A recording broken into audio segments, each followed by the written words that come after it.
Welcome, ladies and gentlemen, and rock and roll football fans, to Sault Ste. Marie High School Senior Football Championship on Saultsports True House Sports Radio from Superior Heights Field in Sault Ste. Marie.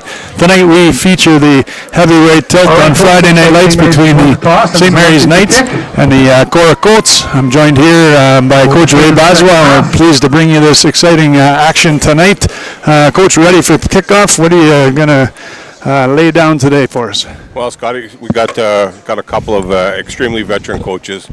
It's not their first trip to the dance here, and I expect a hard-fought battle from both teams. You know, they've got a big rivalry going on with these people, both teams, and weather has seemed to dissipate a little bit. The rain that was forecasted has kind of stopped for us right now. The wind could play a little bit of an impact, I think, but obviously St. Mary's is a bit of a multitude of things. They throw the ball and they run the ball well, and KORAH with the wing T offense, they pretty much run the ball, I would say around 90% of the time. So hopefully the weather's not going to impact the throwing. We'd like to see a great game tonight, and I expect a hard-fought match, and I think we're in for a treat tonight. And they say that you can't you can never trust a skinny chef, right? Jenny Healy and Carl Bonack is another one you can never trust. So hopefully that the forecast is not going to hold true, and we're going to be able to get this one in. It's a beautiful night tonight. A little cool, but the rain has stopped, like you said.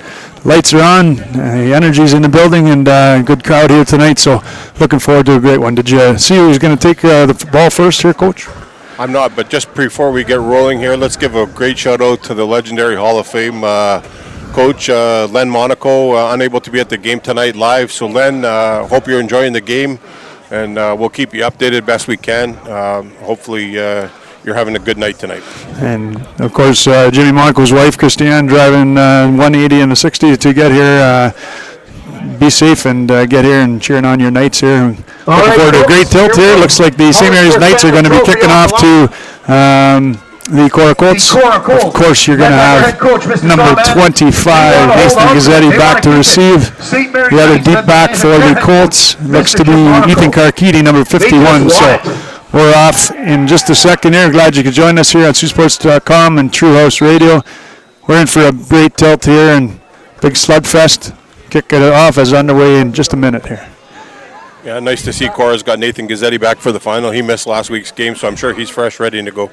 Yeah, of course, both these teams being favored the last weeks in their games, so they're able to rest a few. And Wardell back for the Knights after an injury, so everybody ready to go, and we are underway. Kick deep to Gazzetti. He fields it at the 10. He's very dangerous. He gets it across the middle, but out to the 25 gain or return of 15, but they'll start at about the 25-yard line. So nice start for the Colts. Yeah, it looks like he's hit by number DeBoca there was in on the tackle, and Colin Carrillo as well on the tackle. So shout out to our buddy Danny. I'm sure he's here in the stands, but any of the Carrillo family watching, a big hello from the Buzz and Baz show up here in the booth. All right, so we're underway, and lots of great action coming up here. I'm surprised to see that they kicked directly to Gazzetti. I would think that you would try to, although Carkidi is no slouch back there, but Gazzetti definitely one of the players to watch today for some breakaway speed and big play capability. Hand it off inside. Nice job by the St. Mary's defense to snuff out an early run. Well, that could be, that kickoff could have been predicated to they want to test out Gazzetti and see how that leg looks. And get an early look to adjust the defenses too, Scott? Good for just over a yard. That was Thibodeau on the carry, a good hard yard forward, but met by 3 or 4 defenders, and that St. Mary's Knights defensive line has really progressed this year, and last couple of games they've been really asserting themselves. So the Knights obviously looking for them to continue their great play, and Thibodeau is looking to extend here. They give it to Gazzetti. He makes a cut. He's loose. Flag in the backfield, though. That might be a hold. Might be coming back.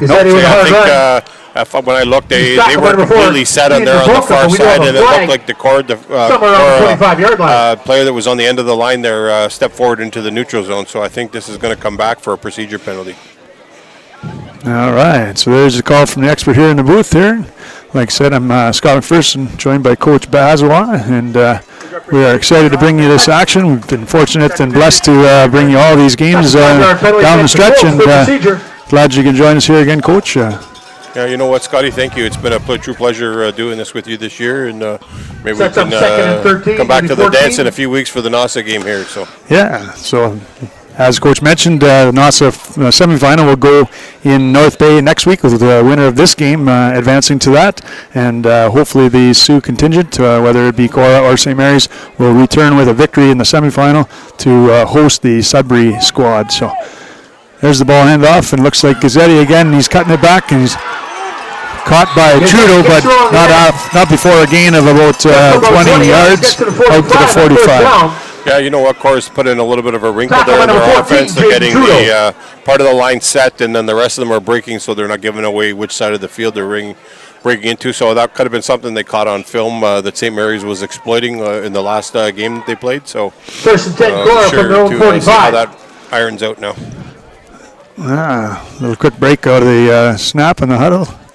There's that trap inside the little crisscross wrinkle, but got to do a little better job wrapping that up. And Yeah, hats off to the Gazzetti to Carchini. St. Mary's defensive He line gets there. maybe a yard. They were ready for that crisscross play that KORAH's got that in that wing T Jacquard and offense. So, Vecchio. they execute that very well. With the Jacquard and tackle. Vecchio were able to step up and make the spot, or the tackles rather, from the secondary Second and positions. 8. So 2nd and 8 after a gain of 2. 3 down football here, so they'll have to get 8 yards to keep this drive alive.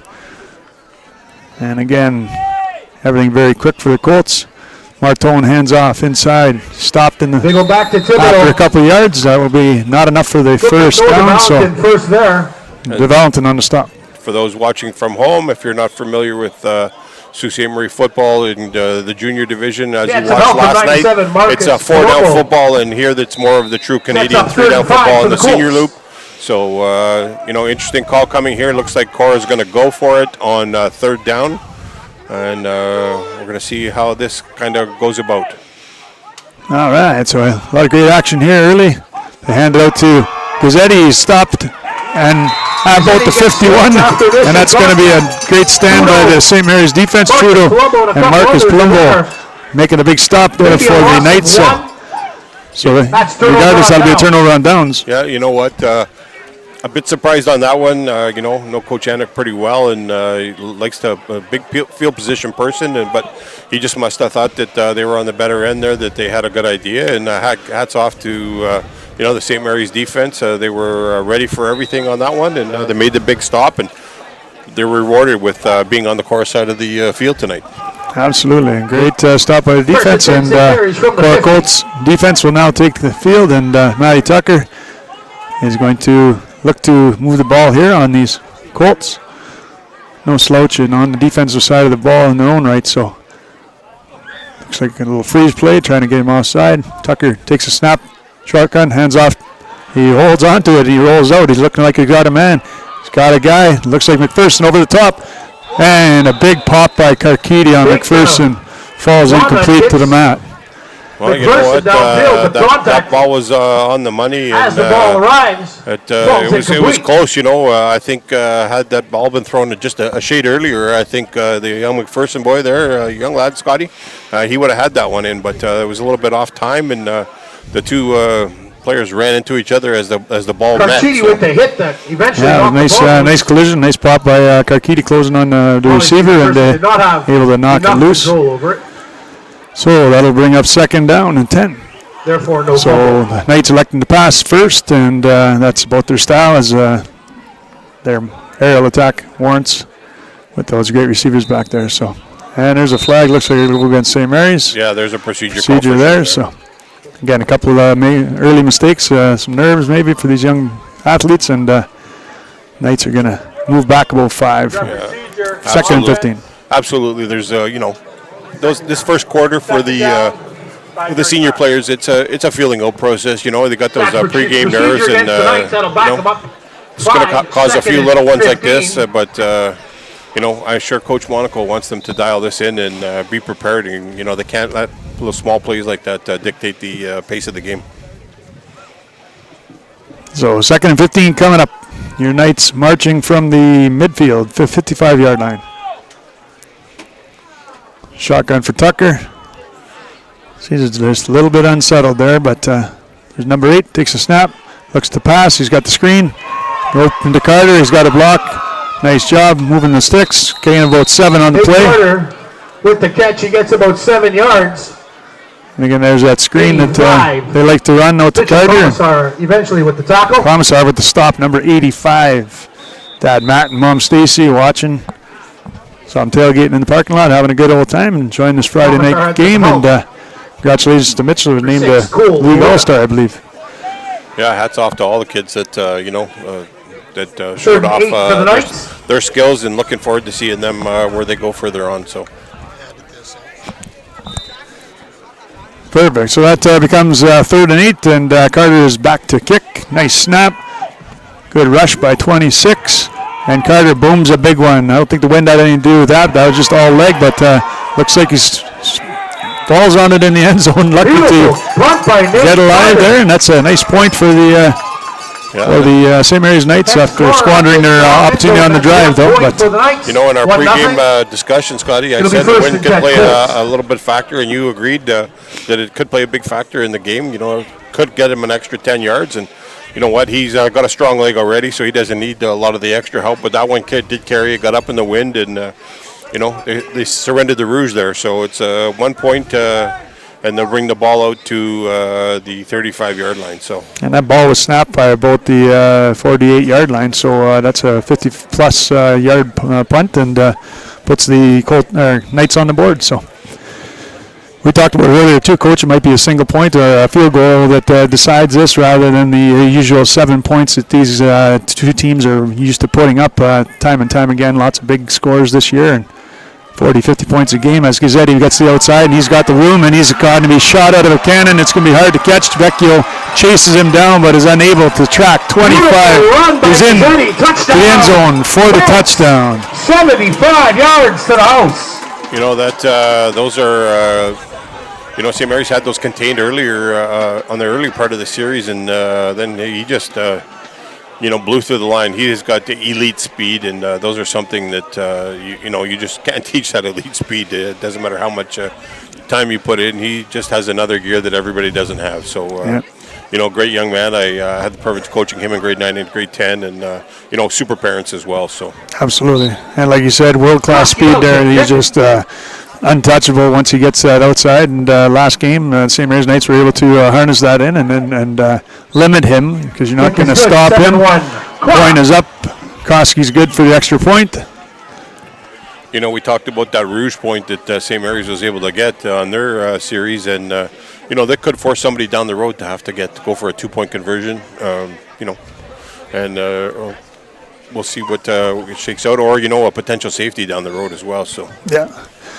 And we talk about this aerial assault for the St. Mary's Knights. The Colts favoring wing T there. The more of the emphasis on the running game, but although they do have good receivers, St. Mary's Knights obviously able to run the ball as well. They get Harley Wardell back today after a foot injury. They kept him out for a couple of weeks, and of course Blonde has been number 22. Anthony Blonde has been running the ball effectively since he started with these Knights. So we'll look to see if they mix her up or keep it in the air. Looks like that is Trudeau back to receiver. Is that Carter? I would have to. No, I think it's Trudeau. I think you see the 1-4 there. Yeah, you know what? And he did miss the last game too. Koski You to know, kick it's off. a big plus for Coach For Monaco to KORAH, have both Trudeau of back those, for the Wardell Knights. and Trudeau back in the lineup tonight. All right, so Colts kicker back to punt. They're trying the onside. Intermediate, 20's got to get up there. And I don't know what happened there, but after 10 yards, Karkidi is eligible to catch that ball. And Colts on the onside kick. There's no, you know, it's a kickoff. Kickoff, yeah. There's no Kickoff, yards you no. got to give, and they kicked that right into the perfect spot.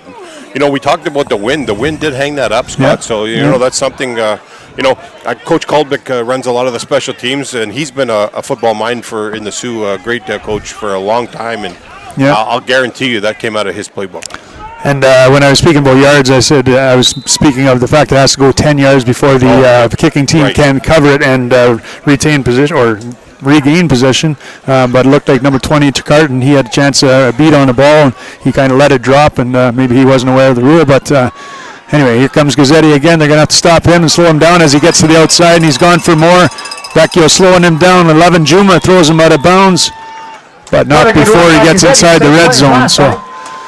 You know what? I think he's eventually run out of bounds by number 11, Kieran Juma. St. Mary's going to have to make a little bit of an adjustment there. They seem to be running over that right side, and obviously they've seen something there. And just as we say that, Nathan Gazzetti was laboring with an ankle injury, and he's down over there right now. So you got their medical professional, Matt Klebus out there having a look at him, and could be a small bother with the ankle. And, that's something you don't want to see. You want elite players against elite players and letting the game being decided on the field, not injuries. So. Absolutely, yeah. And we talked about that too. We didn't want the weather to be a factor. Looks like it's going to be all right.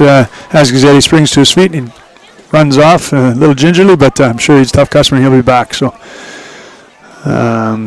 like I said, you knew that Gazzetti was going to be a factor, and the Knights knew that they had to limit his carries or limit the distance on his carries, and he'll have to take three plays off. So.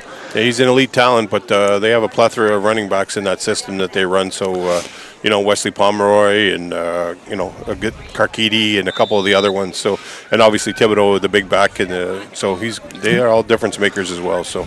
And Cole Barbo and Irwin Schaff, he ran the ball last week when Gazzetti's absence, and they did an admirable job there filling in. So, again, lots of depth at that running back position for the Colts. So they'll take over inside the 20.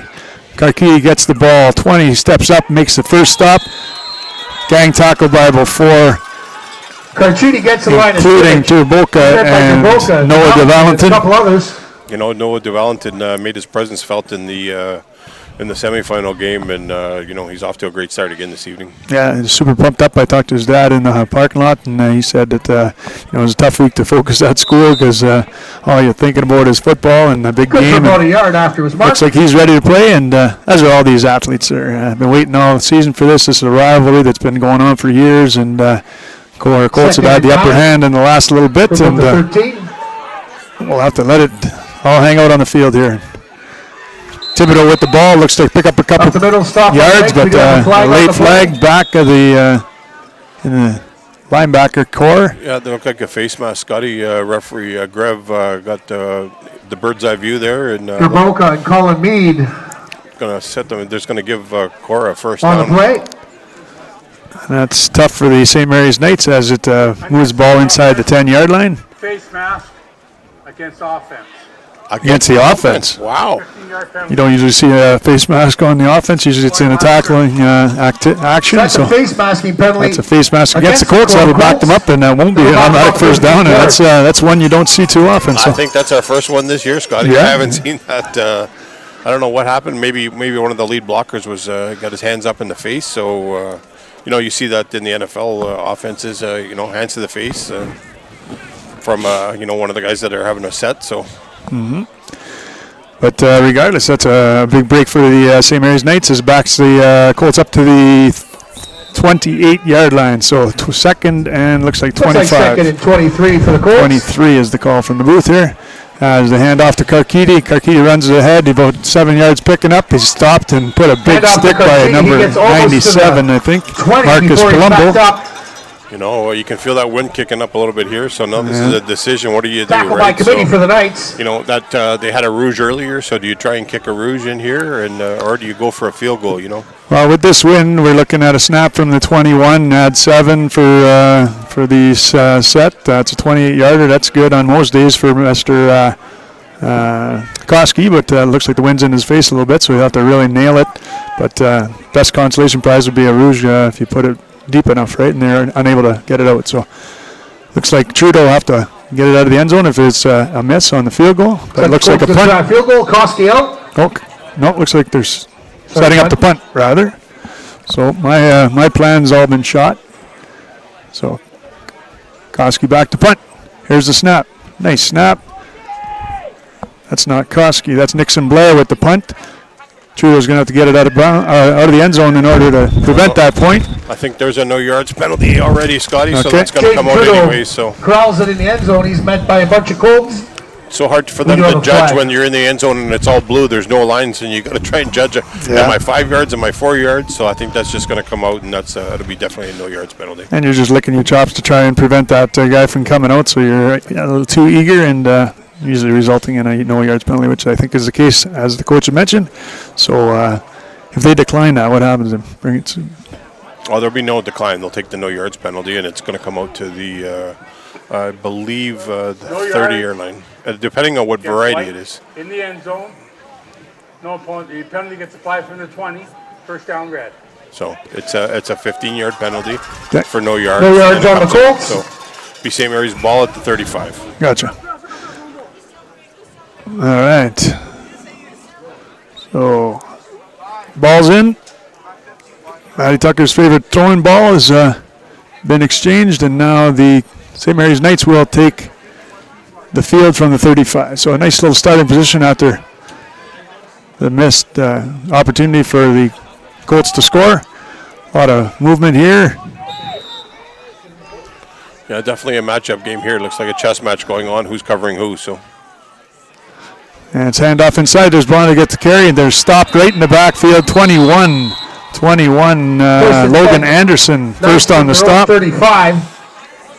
And that's first carry for Blonde, and he didn't get very far with that. Looks like a loss of about 3 at the 32-yard line. So 2nd and 13. So a nice job by the Colts. Ethan Sorreo, number 21. Ethan with the Sorreo. stop for the Colts. Oh, 21, not 31. So nice little stop there. 2nd and 13. Loss of 3 yards. I'd anticipate That's up that 2nd and 13. might go to the air with this one. 2nd and distance here, but they will use that screen pass that we've seen so much, but gonna have a lot of receivers in motion here. And they hand it off. And a nice stop on Blonda gets across the 30-yard line. Blonda, Maybe to the stopped by 31 or 94. 32. Ashton Sachin is having himself another good year. Another all-star, I believe, from yeah, you know, 94 Ashton Sachin with the I tackle. coached him as well, and I know you're going to hear that a lot because I was with that program for quite a few years. But Austin, terrific player, very quiet, lead by example kind of kid, and his sister Liliana, all-star for Team Ontario down at the football championships this summer. They send the punt team out. Yeah, great player. One of those Sabre Cats we mentioned. A lot of these team Nathan Hyatt. players between the Colts and the And it Knights, looks like Carchidi. Ontario champions this Back to the Colts. past summer. So you'll hear a lot of their names in future talks with great success on the football field as Carter boots another big belt. Takes a bounce out of bounds. Another decent punt. Looks Bounces like out a of nice bounds. punt. We'll start the Colts at the 35 or so. Somewhere between the 35 and 40. Time's flying already here. We're already down to the 3-minute mark in the first quarter, and it's there's been a couple of little penalties here, but nothing, not of the people losing their temper or stuff like that. So Yeah. that's encouraging. Anyway, there's we talked earlier. There's primetime players and there's big playmakers here with obviously Gazzetti and Thibodeau. We got Carter, Trudeau, and Blonda on the Knight side, and maybe we'll get one of the lesser lights that are break through and create a little hero status for themselves here. And we're in for a great tilt here. 3 minutes to go in the first quarter as they hand off to Thibodeau, and Thibodeau bounces it outside. They're going to have to get outside and string him along. 14, Trudeau makes a stop. Off to Thibodeau. He gets A little about help from 400 yards. 96 Mead. So a nice job stringing him up, but Trudeau. Thibodeau with a couple of 2-3 yards there on the carry. Terboka and Mead. Terboka, Mead, Eventually with the tackle. and Trudeau with the credit there. So yeah, you were right, Scotty. It looks like about 3.5 yards. So be interesting to see if they can. I don't see Nathan Gazzetti out there right now, so they're just electing to go with the stable of other. Oh no, did we see him? Can't see. They're breaking that huddle late Second and and 6 for the trying to Colts. keep things guessing here. And yes, he is. It's 25 there, but they don't elect to go to him. They go to 17 on the carry. Oh, and met hard. Big pop by Terboka. Didn't wrap him up, but Pitch 17, Nathan Hyam with the carry there. So Yeah, he got, how he wrapped him up there. Backed up a couple Probably of more his what the tackles by the coaches rest would of have been the looking for, but that was a hell of a hockey hit. yeah, Sets up absolutely. third And about Terboka, 3 not even a Colts. hockey player. So my son tells me that he's full of highlight reel hits and he likes the big stick and he's not afraid. He's he's a slight guy for a backer, but tough as nails. And yeah, Brandon Corelli's calling a pretty good game here for the St. Mary's defensive squad. He's their D coordinator, and it's 2nd and 3 here, so their KORAH's going again. So. Okay, so if the St. Mary's defense can stop him, it'll be a turnover on downs, and it looks like there's a knee down. Hand off to Gazzetti. Nice job by He stumbles. 96 Mead. Gazzetti stumbles on the play, goes to a knee, and that's where the St. Mary's Knights will take over on offense. So nice defensive stand, and again, you're a little surprised, coach, that they're going for it on 3 in their own zone. You know what, I am, because Tom really likes to play, field position, yeah. but the wind could be factoring into his decision as well, right? So although he was able to bang off another one, you got some electrifying kick returners with Trudeau and sometimes Carter back there, and you really got to take that into account. So that could be part of the game plan as well. So Tucker back in the shotgun. This would be something on procedure the on defense. That'll be procedure. Procedure. He looks like number 66 for the St. Mary's Knights. Jump right out of his stance there. So Dubois a little excited. They'll back it up 5, and it'll be 1st and 15. So again, little nerves, little jitters. That'll cost the Knights.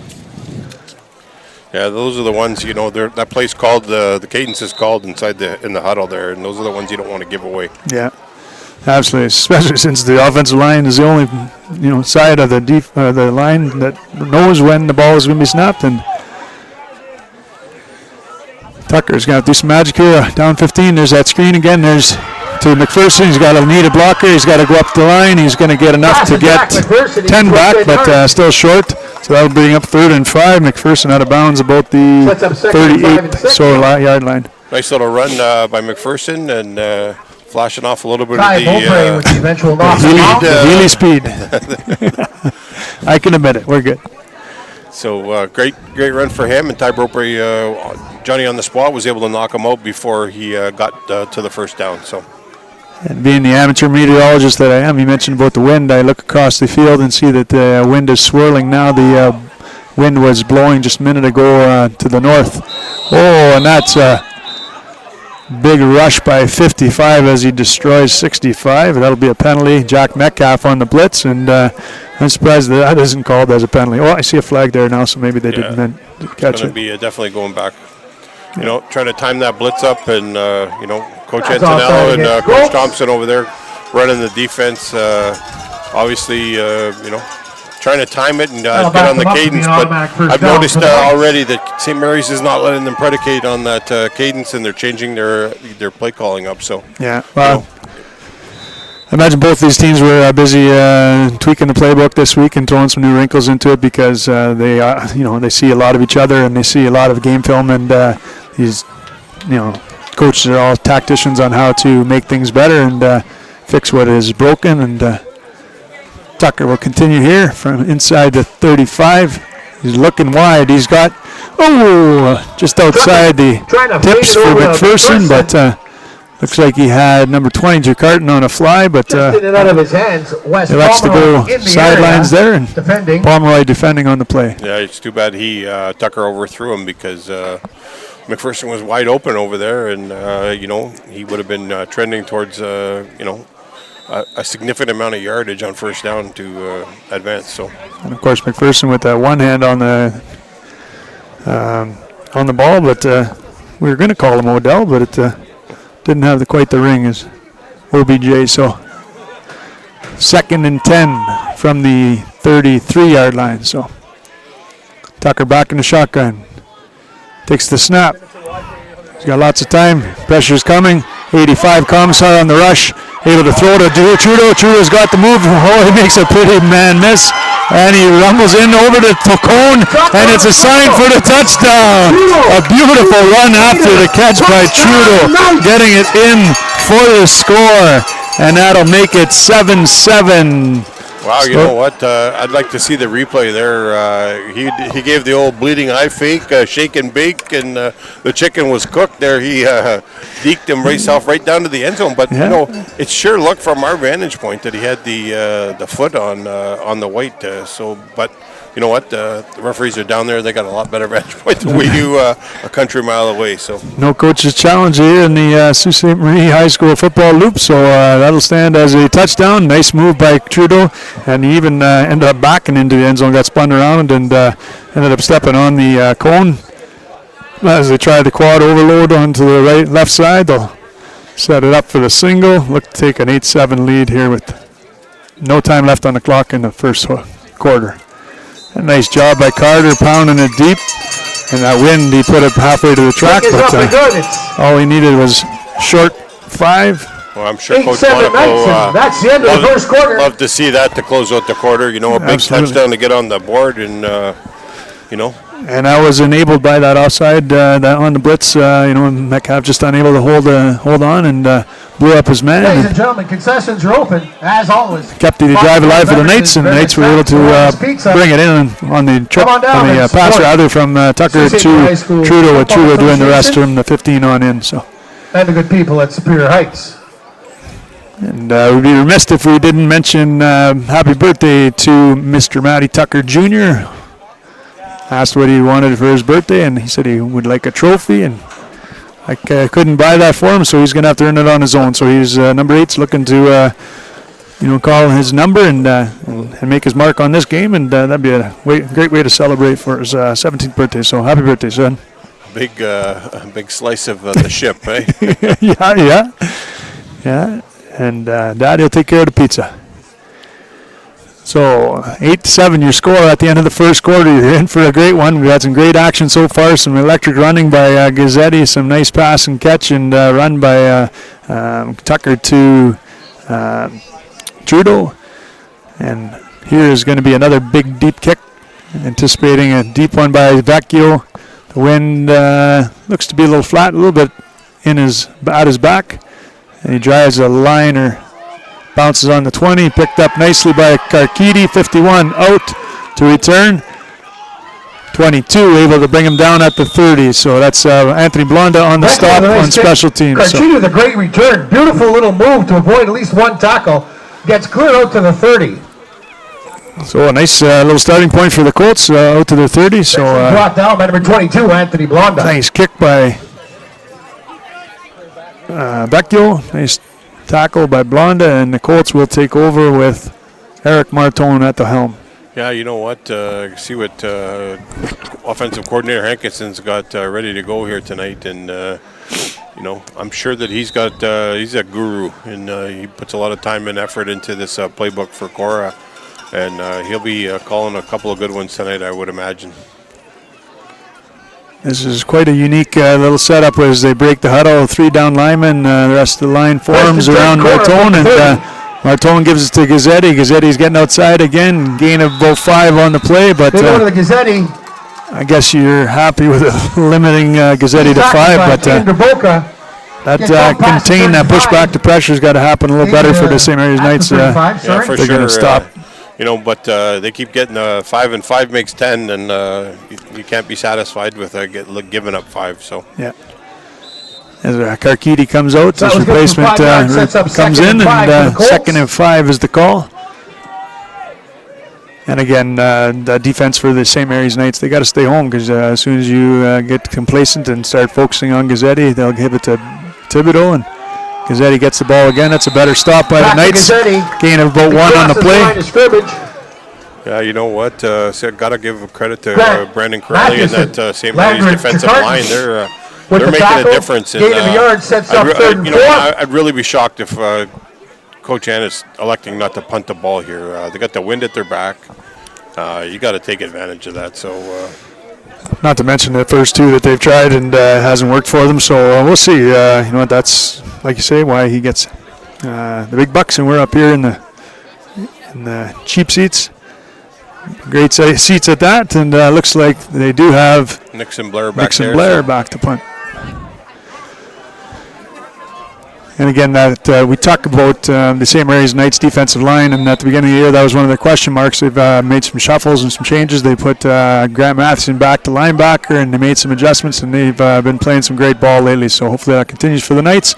And Trudeau is going to take it. He's a little slippery back there.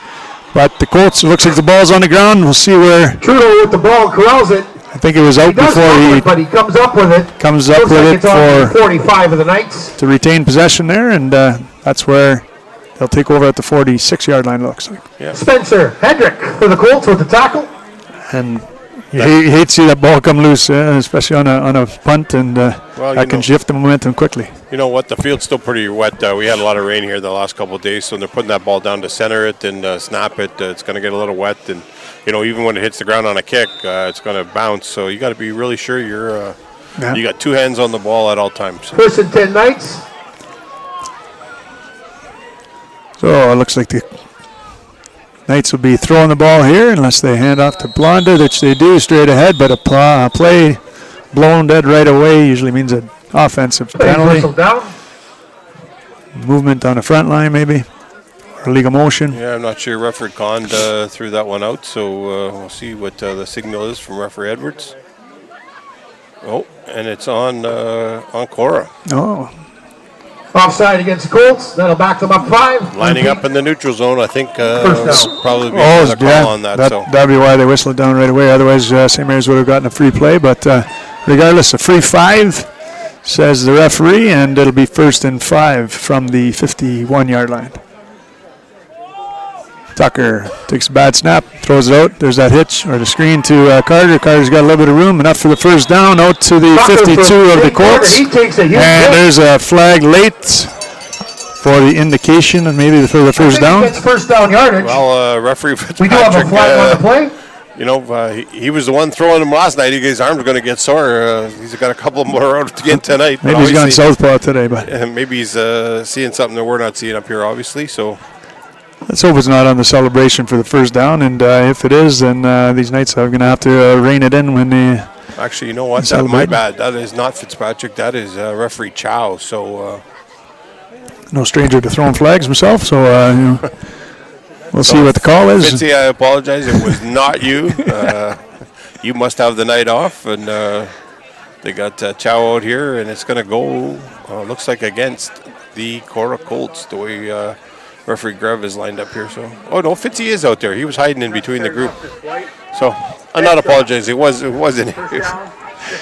Unnecessary roughness, headshot against the Colts. We didn't get a number, but unnecessary roughness against the Colts. The Colts will feel shame, and the Knights will march it forward 15 yards. So a nice catch and run by Carter.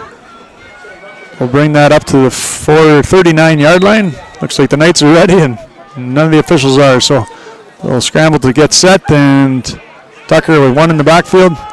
Looks to pass again. He's got a couple deep. He got his double clutch. He's got McPherson loop open wide, and he doesn't pull it home. Downfield intended. So that was for 31 Wardell, not McPherson, but we do have a flag on the play around the 35. Just beyond Wardell's outstretched hands, and a nice ball there. And we're starting to get some rain coming in now, Scotty. So this is going to definitely impact the game. I thought we might break free. So there's that forecast from Bonac falling short again, and my disappointment for a nice dry game with no factors mitigating. Looks like it was a hold penalty, Scotty. So St. Mary's going to get backed hold up. against offense, 10-yard penalty, first down. So I even had the completion been made. That'll back him up 10 back yards. it up, so it's 1st and 20. First down replayed. Braden Lutzy draws into the offense here. Let's see if he gets the ball. Tucker in the shotgun. 1st and 10. 1st and 20, rather. They're going to roll him out. They're going to do that dump off. Blonde has got some real estate to cover. He's getting it up down the sideline. He's out to about the 28. Another flag again. Looks like he's going to be 2 yards short, but we'll see what the flag is. Good for about 18 yards. Referee Fitzpatrick again with another one. So he's getting to make all the calls over here tonight. All right. So did you see the infraction, Coach? I did not. It's right over there. It might have been, could have been a block in the back block against the maybe, Knights. So that's a tough one. So wasn't a first down, so that'll back them up. A spot of foul. No, they're picking the flag up. Oh. There is no flag on the play. No flag as deemed by the head referee there. So the gain brings it to about a 2nd and 2. So more manageable than a 1st and 20. And So that's here's where I'd like to see them running three straight for the ahead. Knights from the KORAH Blonda 30. last week had some success running it straight ahead. You got 1 yard on the ball. Looks like about 2.5 to move the sticks here. They have a jumbo package, but I don't think it's in there unless that is Grant Mathewson pounding ahead. Ball is handed to. That was no hand. It was a direct snap to your young lad there, He gave Scotty. the first down and a He couple did a more. nice, terrific run right up the middle there, and he got the first down. So And he even talked about that at breakfast today, but I wasn't expecting him to be under center, so a nice job. They won't be able to go to the well too often with that if they see 81 back under center, but or rather back in shotgun formation, but direct snap, and he's able to scramble forward for the first down from the 23-yard line. So nice job by the Colts to march and move the sticks. Tucker back to his old tricks. well, Direct snap to Grant Mathewson, and Mathewson rumbling forward, and you're going to have to put some speed strips down to spike the tires and stop that big rig rolling. He's a big load 99. yeah, he's a big kid. That was Grant and, Matheson you with the know, ball. He looks like 3 Gretzky's all rolled into one. St. Mary's pulling out a couple of the Aruna. digging deep West into Palmer on the the tackle nickel for the truck there Colts. for a couple of plays, and they're working. So Yeah. well done. And usually you don't see that until you're desperate, down a couple scores, and they have to, open it wide up. But you're going to keep that KORAH Colts defense guessing, and it's working Second for them so and 5 far. for the Knights. 7:53 to go in the second quarter as the Knights begin to march. Tucker back in shotgun, Blonda in the backfield. Those snaps are going to have to come down a little as Tucker runs forward, and he's got to have to be careful. Tucker as wants to keep it. Gazzetti He makes gets the down big to about stop. the 10. Yeah, those snaps continuing to get high there, and he's struggling a little with that, and now he's coming up limping off Nathan that. Gazzetti. I think Mitchell, number 25 went down low to make the tackle, and Matty Tucker taking on tacklers like he's a fullback, and you gotta love the excitement of youth, but Looks like from the they're going to need him in the 12-yard line of second Colts. half here, so he's got to avoid those. First and 10, though, on the pickup of the first down. So Matty Tucker back, and like you said, those snaps better correct themselves, because once the game gets sloppy, that could be a real game changer. As Blonda makes a cut, couple them back, and there's a flag. It's going to be another face mask. 31 or Blonda tries to get to the outside, cutbacks in. 31 on the tackle. On the 10-yard line. West We do have a Pomeroy, flag. but I think there's going to be a flag that'll move the face mask, I think. You know what, for me, I don't know that he really grabbed it as much as that he had his hand on it. So when he was tackling, it looked like his arm. But obviously, Seth Kahn, referee Kahn, saw it better than we did. But from my vantage point, it sure didn't look like he grabbed a hold of it. That it was just his arm That's was on there. unnecessary roughness against the Colts. We have a face mask. So that'll take it down to 1, and you might even see that big 99. Well, coming down the tractor. if I'm the St. Mary's team, Jordan, the look way up. he just ran that in, I'd be happy to give him that ball right there. Yeah. So And Blonda finally getting some positive yards there after a couple short gains. Under center is Tucker. Maybe he'll take it himself, call his number, and he all needs to fall forward rather for one. Still waiting for the sign, but I Tucker think it keeps it. comes touchdown. Your Knights St. Mary's Knights. up to 14-7. So decision time here. You're up 7, Coach. Do you go for the single or you run the double up here? well, you know what? Analytics time. It's definitely an analytics thing, but I'm taking the single point. You're already up 2, and it's going to force it. If KORAH was to get a touchdown, it would force them to go for 2 as well. So Absolutely. 2s aren't given at any given time of the unless you're the Pittsburgh Steelers and you do it consistently. So Yeah, and they're bringing the overload here, and they got 5 guys and 6 KORAH Colts out. wow, they're Knights doing going it. for 2. They're going to have to bring it back in I didn't as the think Colts they would defend that. No. Or this not. is, we're That- seeing this one. So better hurry it up. Snap is down. Carter drives a low liner, but it's up and good. That'll make it 15-7. So again, 15-7, good point to go up 9:6, to 8. remaining. Leading 8 means that they would have to convert the 2 on the KORAH Colts side of things just to tie things up. So Yeah. a nice play, good call, and Ethan Karkidi letting the his emotions get the best of him there. He had too much to say to referee Edwards, and he just got an objectionable conduct. So he's going to have to keep his mouth shut for the rest of the game, or it could cost him severely. Yeah, and a vital cog in the wheel for the KORAH Colts, number 51, having a great season, also named as an all-star. And like I said, we'd like to see this game played without injury, without weather being a factor, and obviously without penalties becoming an issue that is going to decide the game. So 10 yards on the kickoff. I'm sure Ethan will rein it in, bring it up to speed for the second half, but let's not wait for the second half. We got 6:24 to go here. It's 15-7. The St. Mary's Knights ahead. Vecchio will be on to kick, and you can imagine that Gazette will be back to receive for the Colts. Yeah, there he runs out right now. He's still running a little gingerly, so that ankle's still affecting him. But, adrenaline sometimes kicks that over, and it's going to be up to St. Mary's to come up with something here. But they just got an extra 10 yards, so, what do you do?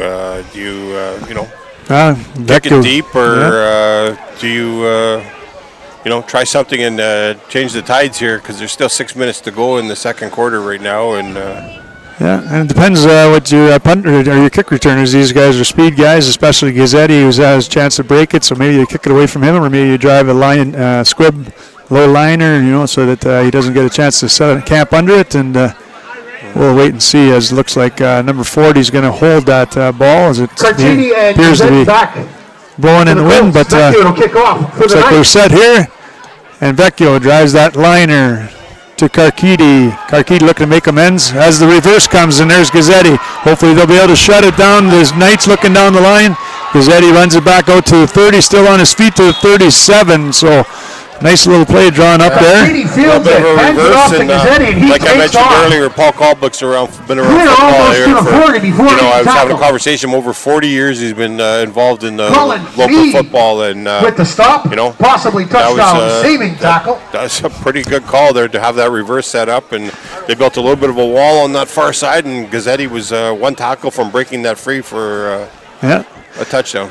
I remember when Coach Colbeck was a coach at Northern Michigan University, home of the Wildcats, I believe, there. I believe it is, yes. And that's back in the days when I was not the Gray Fox, so going over 30 years anyway. So it looks like the Colts take it over. They'll have the ball about the 38-yard line, looking to march, trying to even the score here, heading into the halftime. We got 6:10 to go. It's been a great half so far. Referee is still conferring there, but not sure why. 38-yard line. We're ready to play. We're glad you could join us here on Saultsports.com, True House Radio. In the stands, this is the Sault Ste. Marie High School senior football. The second period against the Saginaw Spirit. Just announcing that the Hounds are leading the Saginaw Spirit. I didn't get the score, but 4-2, I think. 4-2 was the score, so go Hounds, go. Gazzetti up the middle. Stopped after up to the 2-yard gain. Brought down by Colin Mead, who's having another stellar game. Kian Derboka also with the stop for the Knights. Scotty, I didn't get a chance to talk to the coaches on who was available this evening, but we have not seen Cole Barbo tonight. No. I have not seen him. I don't know, maybe if they're trying to drag it out a little bit and bring him in a little bit later, but I have not seen Cole Barbo, and he ran some really tough yards for them. Yeah.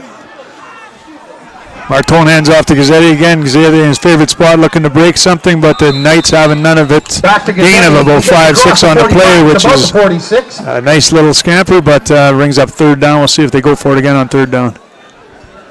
Looks like Knight down on the field. They'll have to bring out the by Carton. We do have with the stop. See the man down, I believe. Might have caught that running back and fallen on top of him. So we'll take a little time out. This time we'll we'll remind you rather, that the athlete of the game is sponsored by Wendy's of Sault Ste. Marie and Team Essentials. And every time we do a game, both the regular season and the playoffs, we are thrilled to bring you these athletes of the game. Up there in the booth, we select and choose one from each team as the recipient. We'll also name some honorable mentions, as there are so many to choose from, so many players on defense, offense, special teams that make a contribution to their team. And we thank Wendy's of Sault Ste. Marie and Team Essentials as they award the prizes for that. And more of the prize, the gift card, and there's a Baconator down the hatch and a T-shirt. We got a ton of T-shirts, but these kids really get a kick out of winning these awards and having their name and face posted on social media and become a little celebrity for a day. So yeah, a little recognition is great. And now you're talking about Baconator there. I might have to go get one after. Because that sounded, the way you said it, that made it sound kind of nice. So I don't know if the preliminary dinner that I had before I ran out the door this evening cut it, but might have to make a pit stop on the way home to the West End. There. We're not burning as many calories as these young athletes, but you know what? A little Baconator before bed never hurt anybody. I think I'd probably go the vegetarian and hold the bacon and try to get healthy. I doubt that's going to happen. Looks like the Colts are up for it, and they're going to go for it on third down. So Riverboat Ron. Tom Annett going for it a third time. Let's see if third time's the charm, and it is. And Gazzetti gets that and more. And they're going to have to bring him down. Beautiful. To 54. So down and then some. 44, Shawana. Number 10, Carter. And Jaden Trudeau went on that as well. So a nice job, nice decision by Annett to go for it with 4:42 to go. And again, lucky that Gazzetti didn't get to the corner and scamper on down for a little bit more. But yeah, you know what? You're seeing a lot of people going both ways here tonight. So we're going to see who's had the cardio in and who hasn't. So that'll bring first and 10 from the 54-yard line. 4:20 to go. St. Mary's Knights leading 15-7. First and 10, KORAH at the 54-yard line. Looking to equal the score here. Martone hands off to Gazzetti. That same off tackle, but met by Carter and Trudeau rather. Trudeau, after a gain of 2, puts a big lick on Gazzetti, and Gazzetti's up on his feet. But he came up from that safety spot pretty good. So with the tackle, and of course, you wonder if he, if he gets sealed off a little bit there, and he's down that low, that that could be costly. So I'm sure Coach Crowley's got him well coached over there, and they're ready for everything. So. And Trudeau used to being receiving accolades for his receiving prowess, and he and Carter both in the secondary, working double duty here. And in the championship game, you got your big hogs doing double duty. Thibodeau runs and gets open, carries the pile for a first down, and then some to about the 36-yard line. So Thibodeau with some nice power there. And I nicknamed him the bulldozer in grade 9 when he started playing for me down there, and that's no exception to the rule. He had about 3 nights there having to drag him down. He carried them. So yeah, you can't teach size, and Caleb Thibodeau plays the game the way you want to. Coach's dream, he works hard, comes to practice, always smiling, does whatever you'd ask him. He'd punt the ball, he'd run back kicks if you needed. He's a great kid. Yeah, comes from a super family. Dad, lifelong member of the police force. Both avenues now. He's down with the Apps in Garden River, and always a great guy. You can see where he gets the smile from, because Chris is always smiling when he's. Yeah. And let's give a little shout out to Nancy, because I'm sure next time I go to Metro, if I don't mention Nancy, flying almost immediately, I won't get my usual good morning, Scott. So big shout out to the boys in the stable over there. I see they got the party tents. They probably have some refreshments and cool snacks.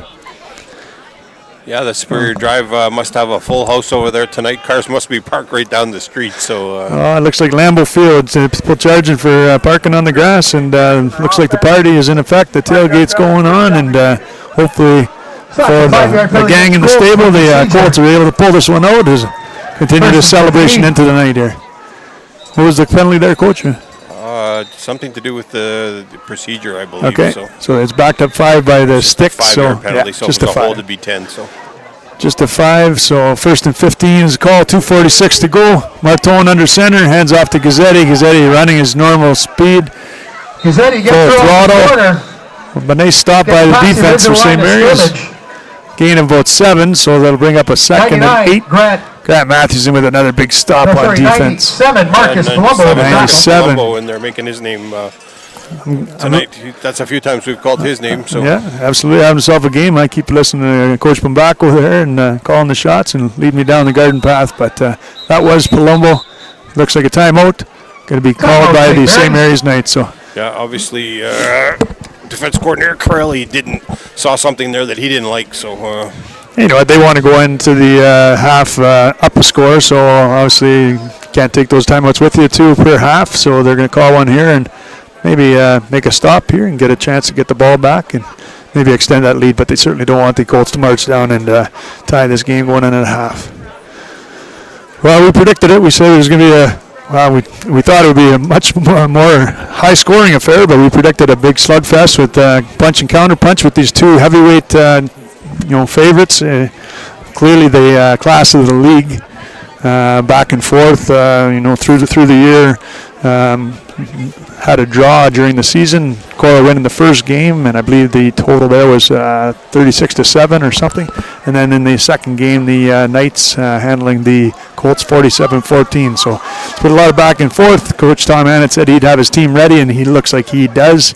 St. Mary's has been on a little bit of a roll, winning the last couple of games, and have been come into this one feeling pretty good about their chances. And we're going to have a great second half here to round out this fantastic final. For sure, Scotty, and I think we're going to be somewhere in that 2-down range for KORAH here.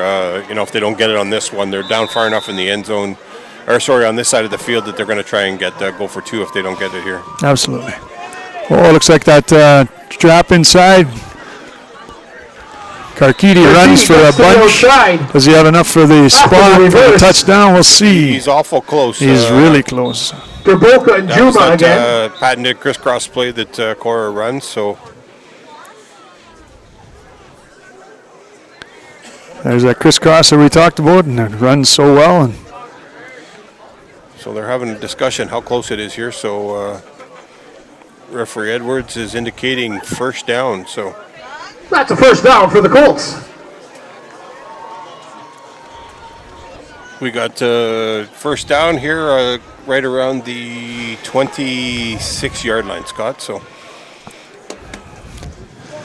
very good. So Martone tosses to 25. Gazzetti tries to get the corner. There's a flag on the play, but number 11, Juma, brings him down before he gets back to the line of scrimmage.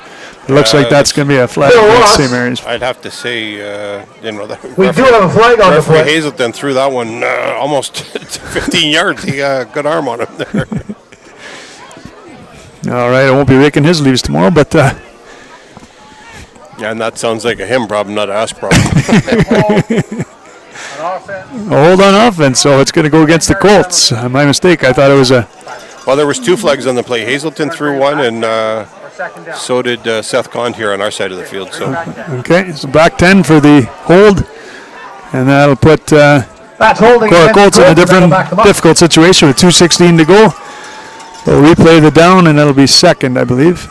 No, first down. Sorry. First down repeated, I think, Scott. Okay, I didn't know it was first down, so yeah, Coach, correct me. The judge had judge referee there, Paul Condit had the flag down, the down marker down on the ground. So cool. Just checking some of the updates here, and it's going to be first down. They're going to back up the Colts, and we'll resume play with 2:16 to go very shortly. It looks like they'll be teeing off from the 36-yard line. So that'll be Colts trying to march, tie this game up. 15-7 your score right now. 36-yard line of the Knights.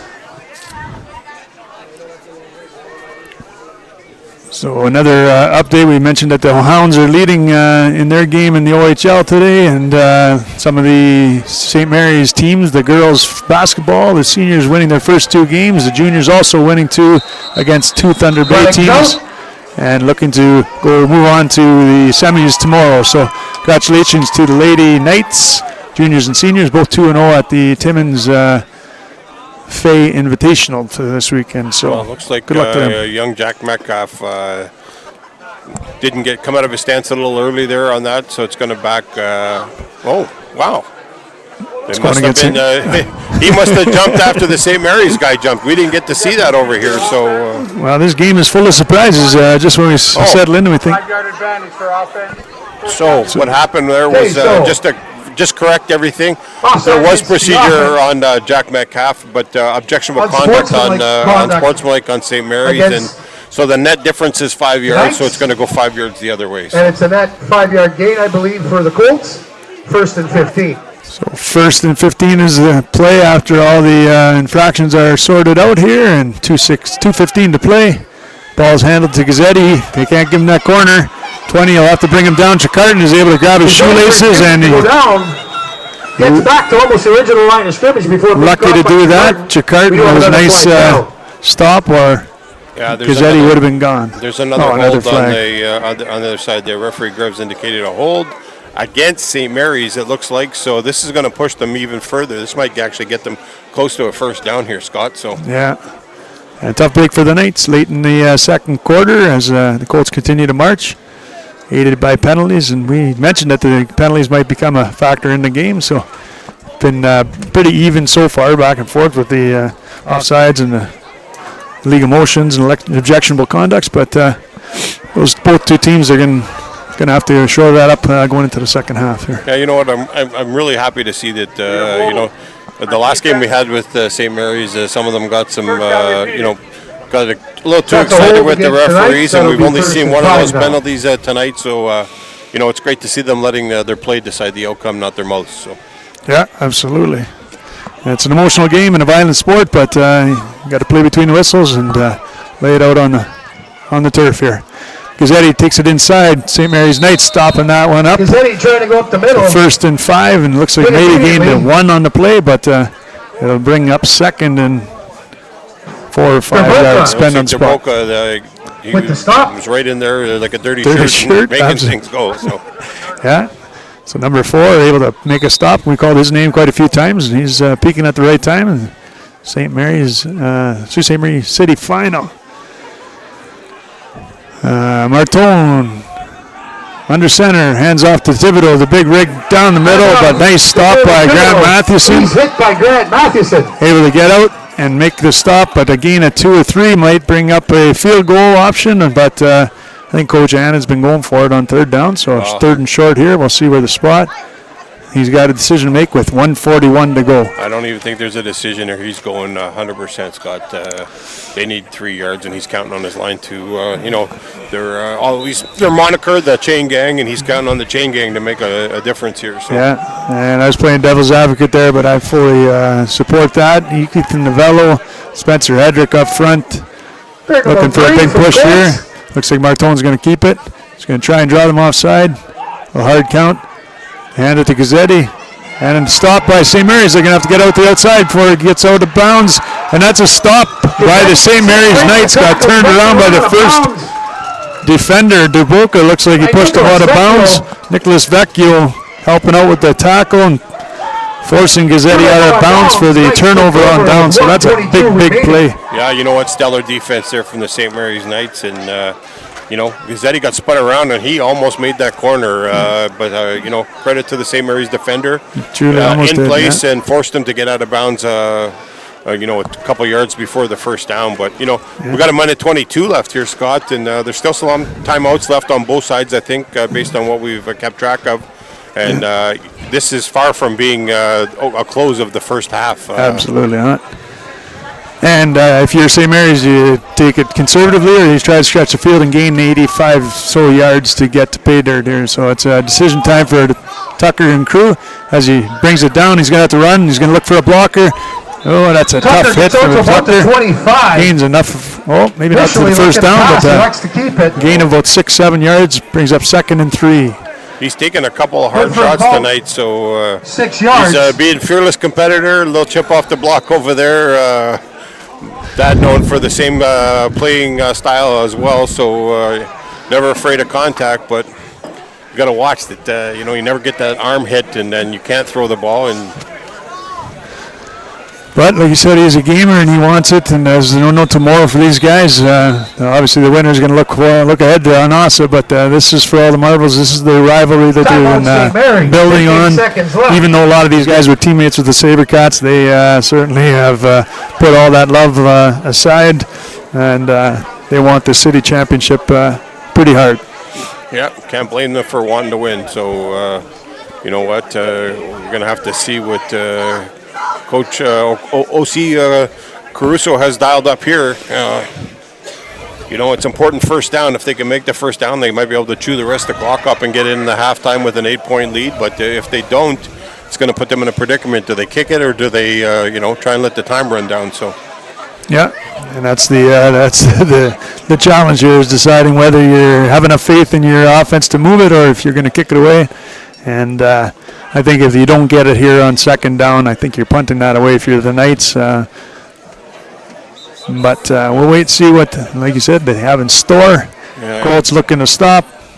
Does St. Knights Mary's looking to have a go. little shenanigan here, trying to dry them offside? The old shenanigans a la Will Bazois. Yeah. So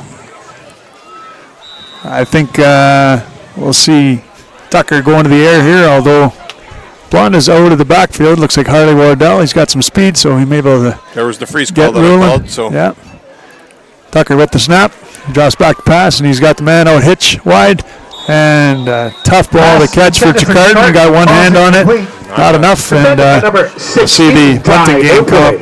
I'm not sure I like that play call, but obviously I'm not the one getting to make those calls. But that was a pretty far throw to the border side of the field here, and the boundary side, and he there's a long pass in order to try and get 4 yards. So yeah, I would have thought that they would have tried something. You got elite receivers like Carter and Trudeau, maybe to do a little shake and bake here, and not to slight the player for St. Mary's, Chikardin, but wow. Yeah, an interesting decision there, but incomplete. If it works, you're a hero. And Carter's back to punt, and a punt out of bounds here at the 40, so 35-yard line goes out of bounds. So there's that wind wreaking havoc. And not a great punt for Carter. Colts will take over at the 35 with plenty of time, 49 seconds. Now, the Colts have any timeouts left? Who took that last timeout, Coach? KORAH took that one, so I think they're done for timeout, so they'll have to get up on the ball and do that hurry-up offense, something that the high school programs aren't always that adept at doing, but we'll see what Martona and the boys in yellow and brown have in store for these Knights, and they will obviously try to make a big stop as the debris blows across the field with the wind blowing today. So they got a lot of people down here in the box, and their wind's behind them. One of these throws is going to come out here pretty soon. Everybody's down in the box, and there's nobody over the top. As he hands off to Thibodeau, he stopped at the line of scrimmage. Meade brings him back. Hand off to Thibodeau. Both 3 on the play. Bring up 7, second and 7. 96, Colin Meade. Colin Meade on stop. KORAH not, We do have an injury timeout. Injury timeout. Sachin down on one knee, it looks like, for the KORAH Colts. He went off for a little while ago earlier. Maybe he could be laboring with an injury. You never know at this point of the season. That was a little bit of a leg. He's up on his own. Definitely walking gingerly, so that could be a knee injury. And again, Ashton Sachin, you mentioned earlier, Sister Liliana playing on the defense for the senior Colts as well. Cousin Graham Pateman in the stands and watching, rooting for his family, and big football fan who knows little about football, but loves the atmosphere, loves the electricity, and enjoy the game. Graham, we'll celebrate later. Yep, I'm going to kick the coach out of the party's over. Hankins in here. He's still walking a little gingery. He was on crutches last week, so it's like kick him out. The pain train here. All right, so Martone takes over. The clock is rolling down, and inside 38 seconds now. 2nd and 7. They hand it off to Gazzetti. Gazzetti, they're going to turn it inside. Gazzetti is loose, and he might get to the end zone, looking for Vecchio to push it. Gazzetti takes it in. Gazzetti's in for the touchdown. So just what the Knights weren't looking for, and the Colts dialed it up and executed it perfectly. 15-14, there's your dilemma. Down a point. Yeah, you know Just what? You over always stress 30 as a yards, defensive the coordinator angle of pursuit, and he took a poor angle of pursuit there to try and get him. You got to beat him to the spot, and unfortunately for them, but fortunately for the KORAH Colts, they're in here for a touchdown, and it's a huge touchdown right before the half. They're going to try and kick an extra here and down 1 point as opposed to being down 8. So that'll give them the momentum heading into the locker room as Koski easily puts it through. and a tie 15-15. So we promised you a game. Back to a one. We've delivered. 28.4 seconds. We did our part. It's up to them. They've delivered, certainly. These young athletes are killing it. We're doing the delivery tonight, Scotty. Here, so Well, I'll settle for Delisio, but a great first half so far. 28.4 to go, so don't go anywhere. Kickoff, Colts. Looks like Trudeau's already on the field, ready to take his Knights back up the field. Maybe they can do some magic here with 28.4, but a nice march, nice drive by the Colts. Scoring obviously on the big scamper by Gazzetti. And again, you can't teach speed and you can't teach size. And Thibodeau's got the size, Gazzetti's got the speed. So a two-headed monster for the Colts, and they've proved a very formidable opponent for these Knights. So I can't wait for the second half. This is going to be a good time. yeah, you know what? We've been treated to a terrific football game here, and just bodes the talent and the coaching that's all year long that these kids put on, and Sabercraft program, the Sioux Minor football program, all developing these kids along the way. And hats off to all these coaches. It looks like there's about 8 or 9 on the St. Mary's sideline tonight, and KORAH's got about 10 or 12. And you see a few former players over there on the bench, and we're watching as well. So cheering on their team or juniors coming up and having a look and being able to participate. And hats off to all those guys and volunteering their time. So We're going to see any shenanigans here, Coach. you never know with Paul Kaldvik, but my guess, anything's possible. Playing close to the vest here, has the squib kick, a little onside. There's McPherson going to pick it up. He's going to try to get to the outside. He's still on his feet, but chased down by the Colts. Picks it out to the 50. So nice hands play there by McPherson to retain position. The healing hands, Scotty. Is that healing hands or the Healy hands? The Healy hands. Regardless, Bubba Clyde is loving it right there as his boy takes his back and gives themselves a chance with 21.9. So not a lot of time, but in the same vein, a lot of time, especially for a Tucker who's able to launch that ball with some heavyweight receivers here.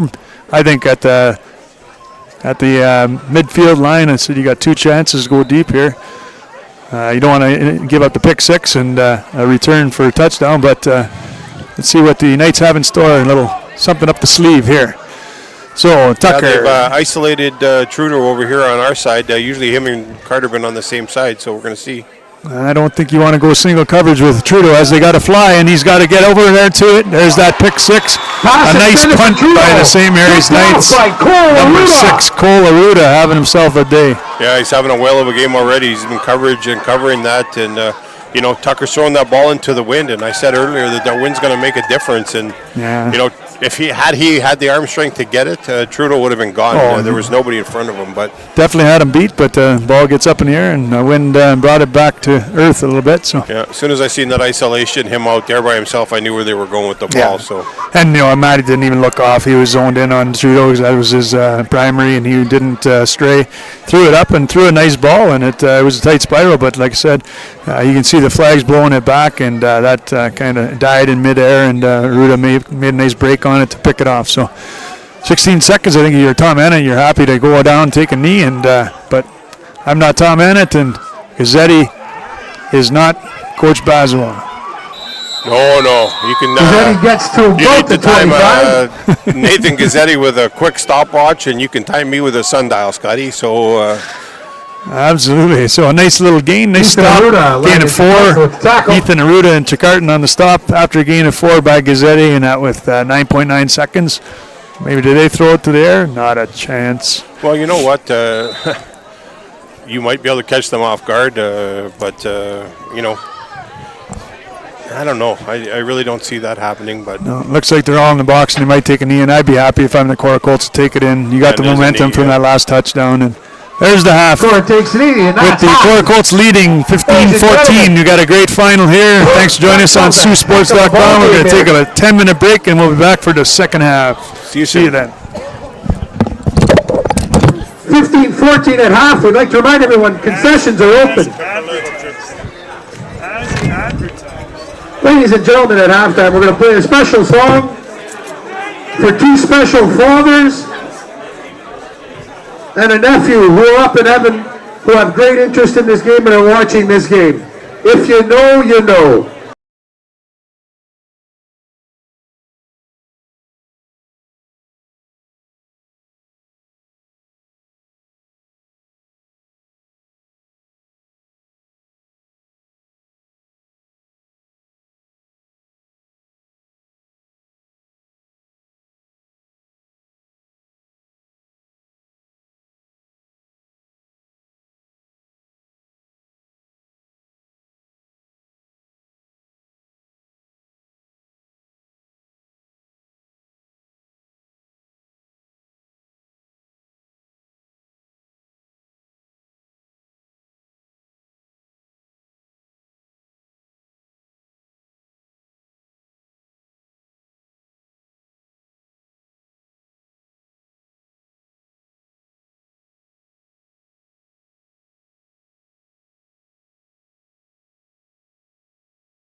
Good evening and welcome back, ladies and gentlemen, for the second half of this heavyweight tilt in the senior division between the KORAH Colts and the St. Mary's Knights. Glad you could join us here at Saultsports.com. The KORAH Colts are kicking off to the St. Mary's Knights. Looked like they had another onside kick. Number 20, Tricarton's got to catch that ball.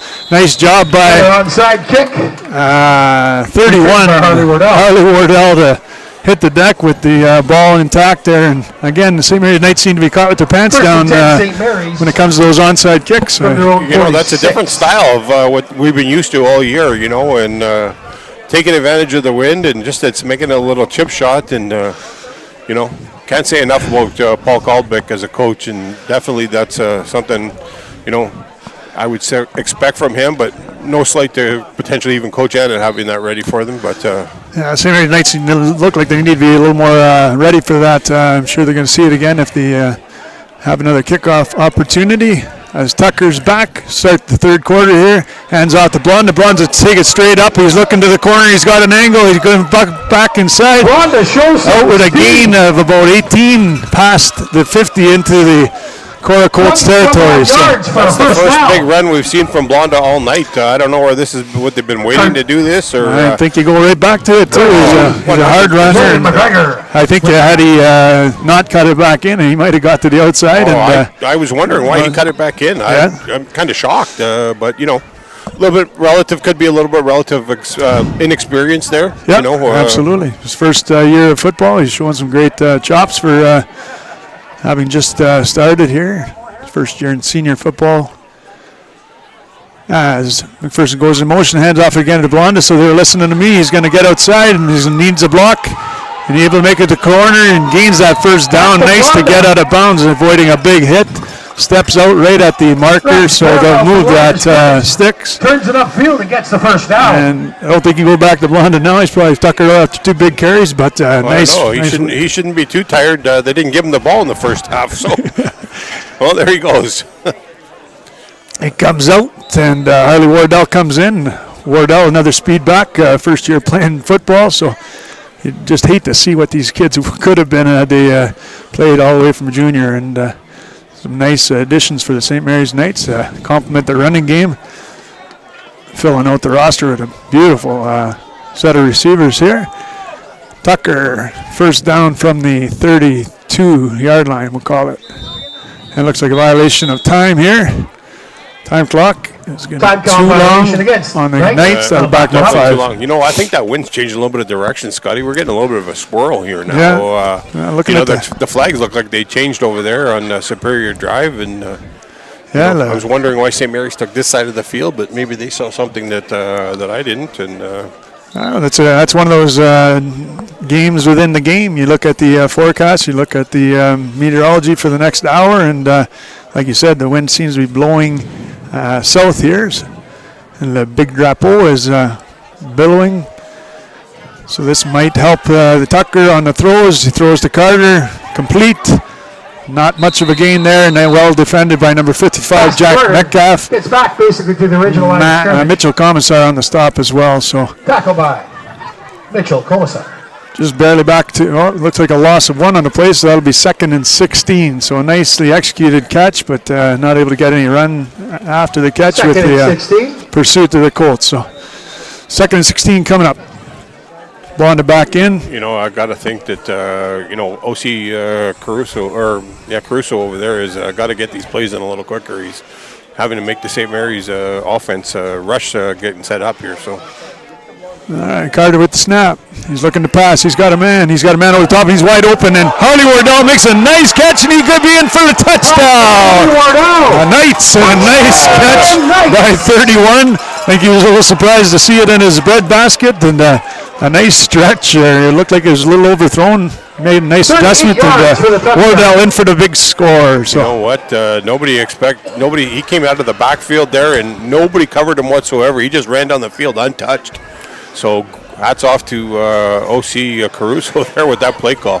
I haven't seen a Wardell run that fast since Darryl at the last call. So well done, 31. You got her in for a big 6, and the crib calls here. Lutzi rolls in to help out with the quads.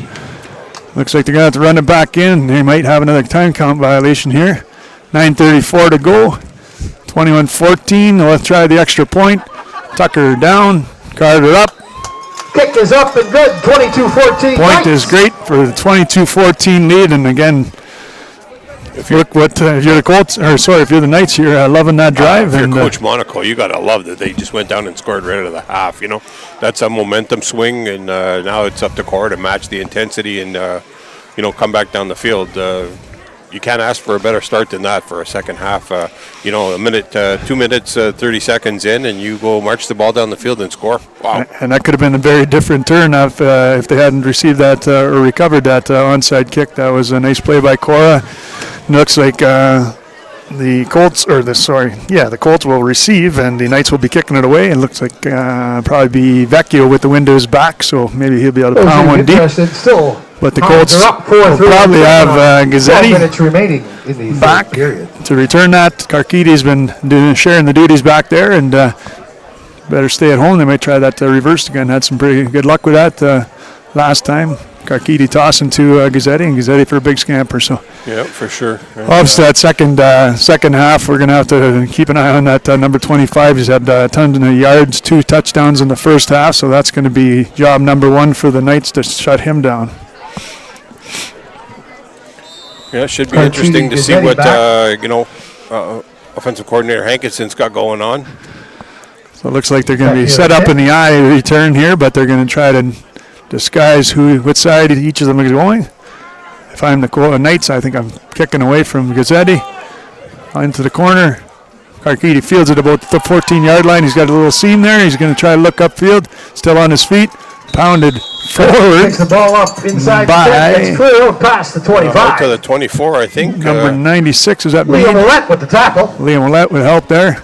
Got an injury on the field here. Looks like 96 or... We'll get that injury for you for the Knights here, but... Do you have an injury timeout? Nice little return out to the 26-yard line for Karkidi, so...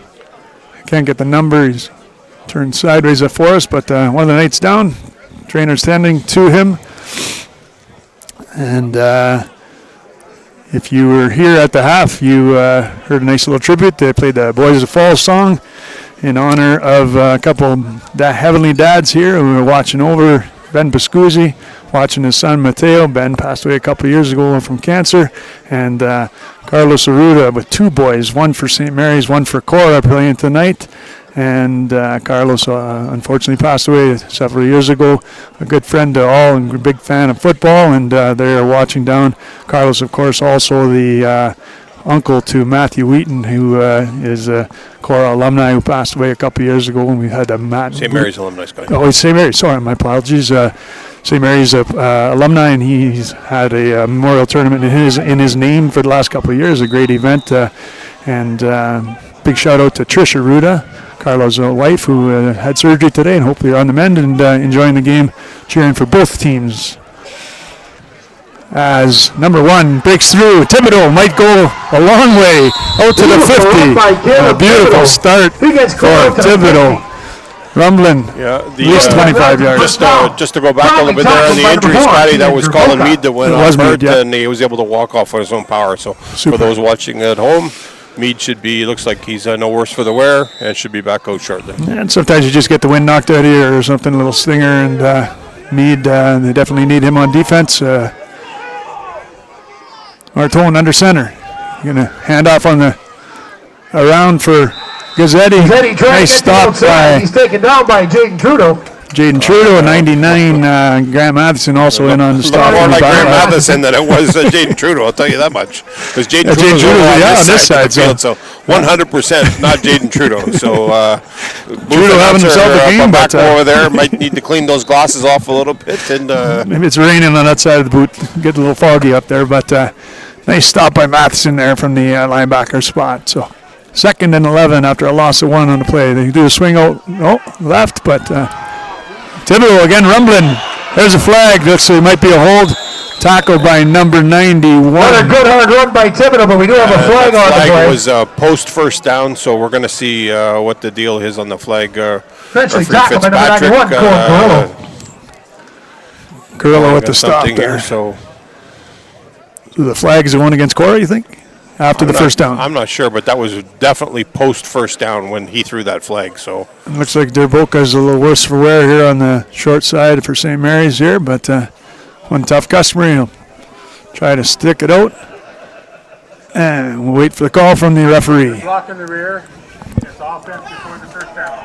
no way. I disagree with that play. So it's a block from the back That after the block first in the down. back was way after the first So that'll down. back them up 10 yards, but it will be an automatic first down. So Coach Annan won't be happy with that one as the Colts negate the nice run forward by Thibodeau. And just when you think you have to worry about Gazzetti, and Thibodeau cuts loose and does his best, Ben Johnson, and sprints out over past midfield. But like we say, back to the 40. So I'd love to see the replay on that one because he threw that flag after Thibodeau was almost at the 40. So I disagree with the timing of that call. The call was right, but but what was going on was wrong. So Tricarton able to snuff out that run by Gazzetti, and Gazzetti a little tender to get up again. So hopefully he's to the ground, and they got to be careful with that. You know what? No, there's a flag back too. Flag back behind the play, but hopefully Gazzetti's all right. But pretty tough customer. We're getting some pretty good attention and some good licks today. So I think Coach Ann is having a discussion with referee Edwards on, they're piling on top of him and driving him to the ground. That's definitely not unacceptable typically here. So I'm surprised that referee Edwards let that go. So, his forward progress was way stopped and they drag him back. And I don't know.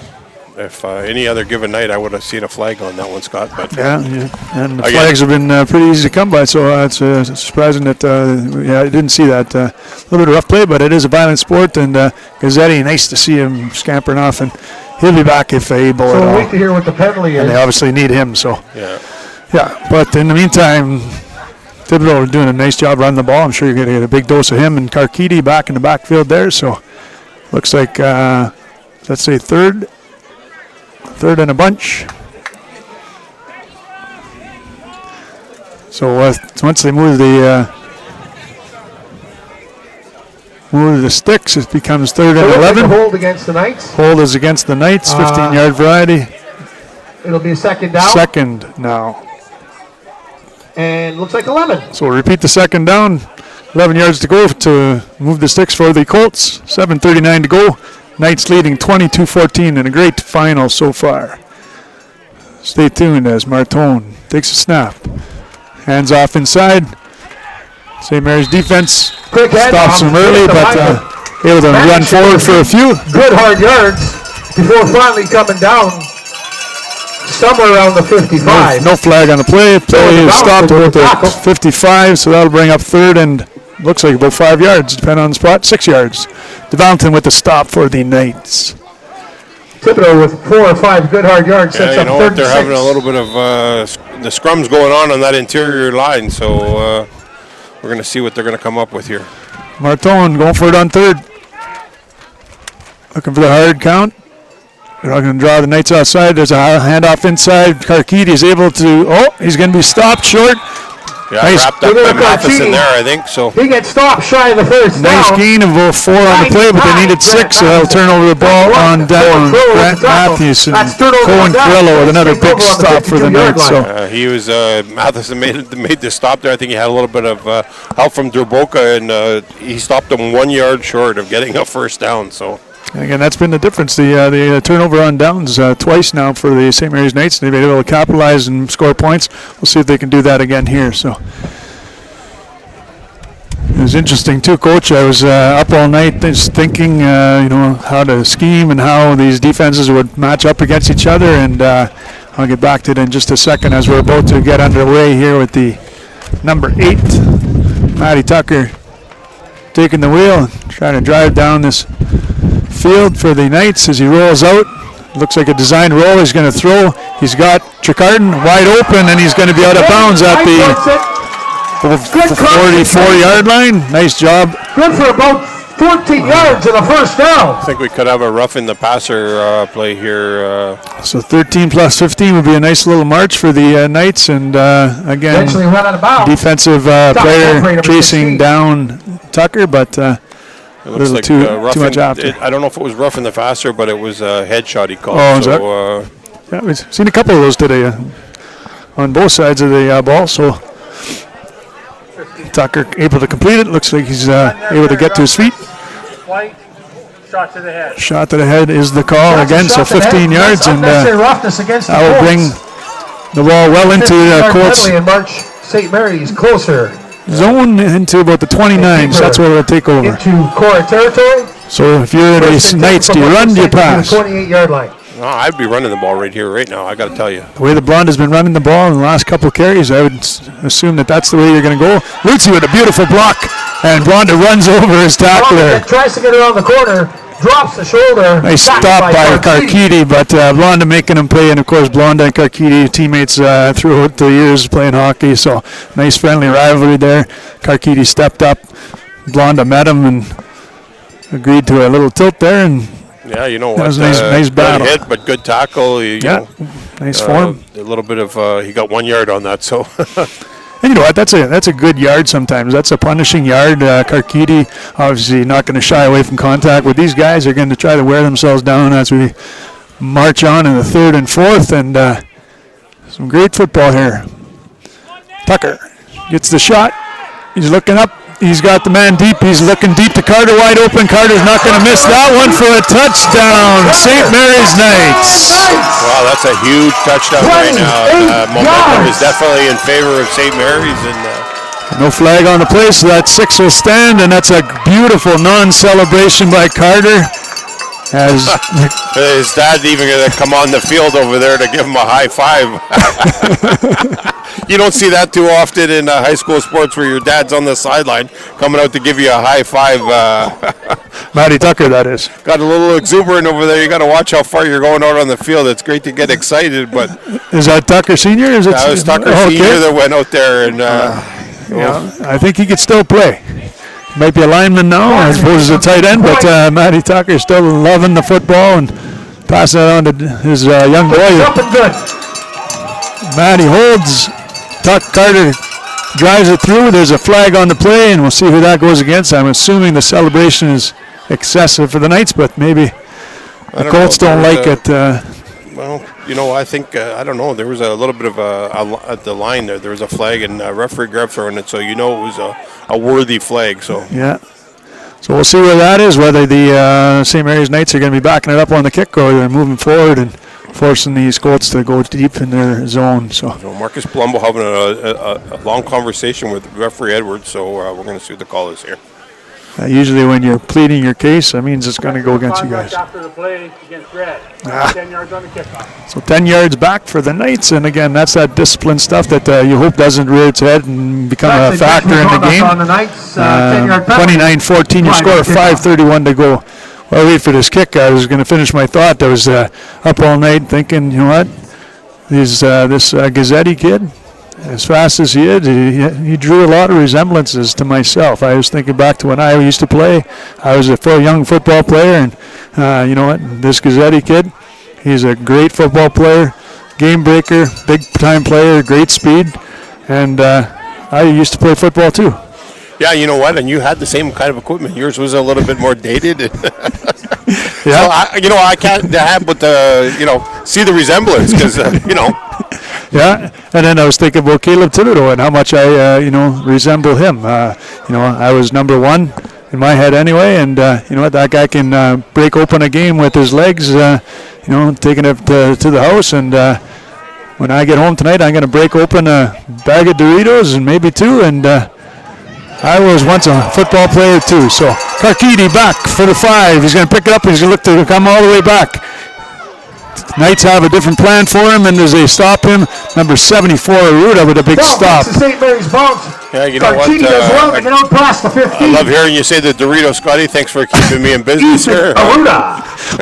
Kian Raboka with the tackle. We're not going to keep our day job if we. we're out of work in probably a week's time if this team, whoever wins this game, doesn't come back for NASA finals. So we're going to encourage and cheer on whatever local team advances here next week, November 4th. North Bay versus the North Bay champion, and of course, if we are successful, being the Sioux contingent is successful down in North Bay, they will come back here in November 11th and host that NASA final. So there's a nice job by the St. Mary's defense. Carchidi is the carrier, stopped there by the defensive lineman, Ethan Arruda, with another stop. So 2 in a row, back-to-backs for Ethan Arruda. So. You know what? I'm really surprised that, maybe if Cole Barbo's under the weather, but I don't even see him on the sideline. Somebody said earlier at the halftime that he was out there, and, he ran terrific last week, and they really haven't went to the well for him. They got Ethan Carchidi playing both sides of the field and, get wearing a little thin. So. Yeah, and Barbo, a nice option, and he must be pretty banged up. Maybe you see him in the 4th. You don't want to wait too long. As the Knights put another big stick on the Colts, that's Gazzetti with the carry, and looks like Tricarton in on the stop. So that'll bring up 3rd down. Probably third and 12, 3rd and 13 maybe, depending. It's a loss of 1 on the play. And looks like Tom Annett has got a decision to make. Looks like the punt team is coming on now. So. Well, I think that's a pretty smart decision right now. That's, 3rd and 12 into the wind. And, and the other player that they utilized last week was Arwin Shaffey. He hasn't been, he's been in the backfield, but he's been kind of running the fakes off. So, obviously they have their decision made up on who they want to utilize. I just merely pointing out the fact that those players had really strong performances last week. And from my vantage point, I'm surprised for them that they're not there. So yeah, nice kick there. Trudeau is looking to receive it.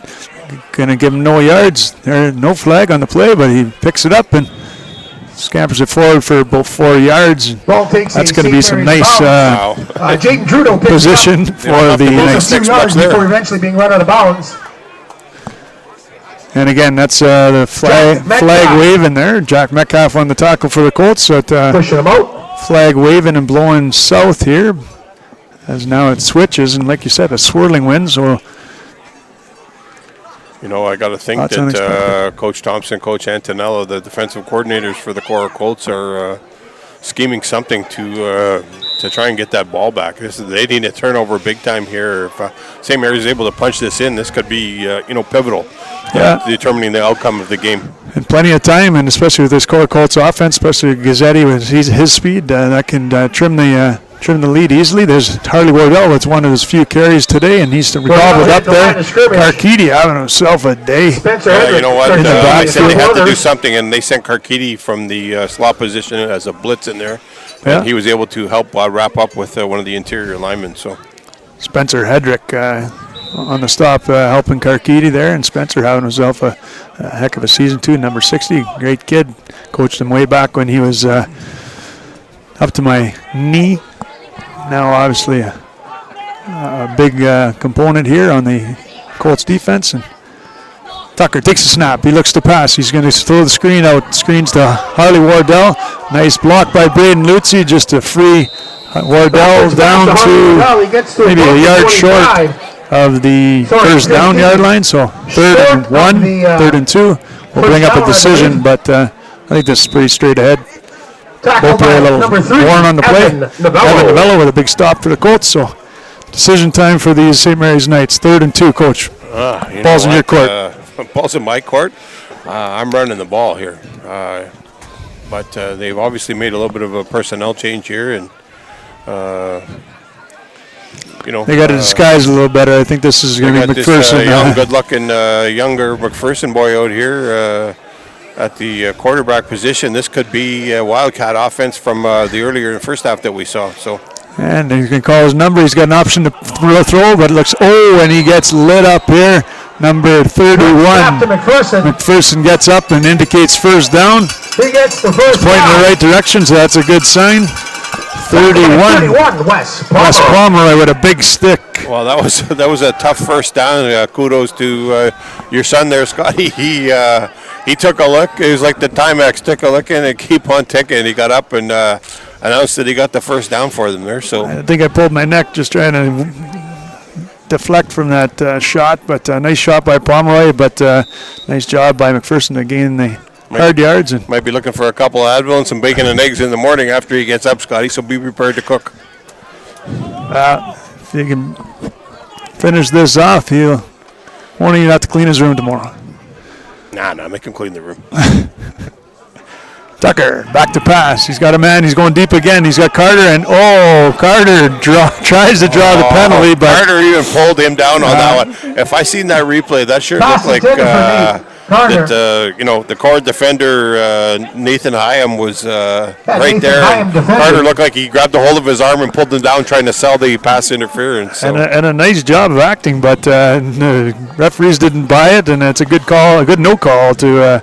Not see a flag there. Nice coverage by Hyam there, but yeah, definitely not an Academy Award worthy performance there. It was, like the Fosbury flop, the old high school high jump. High jump. Yeah.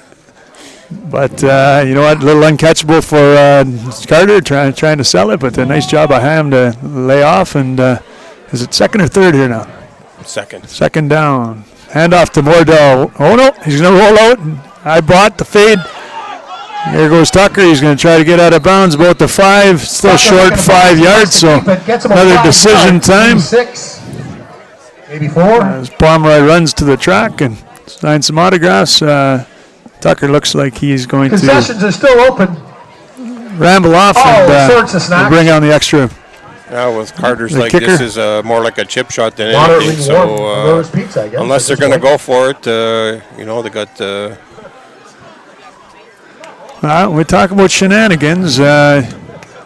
Number 14 Trudeau to hold. Matty Tucker's been doing the holding before now, but his knee's down, so he's going to put it up. And the attempt from 3 is good. Would have been good for 33. And wow, this is now an 18-point game. This is a three-score game now. So, but a ton of time for that KORAH offense, and obviously Tom Ann is going to try to score here on the next drive and get his Colts back into this. Definite momentum with St. Mary's right now, and KORAH's looking a little bewildered, I got to be honest. Yeah. You don't see those from Tom Ann coach team, and they're just going to have to dig down deep if they want to make a game of this.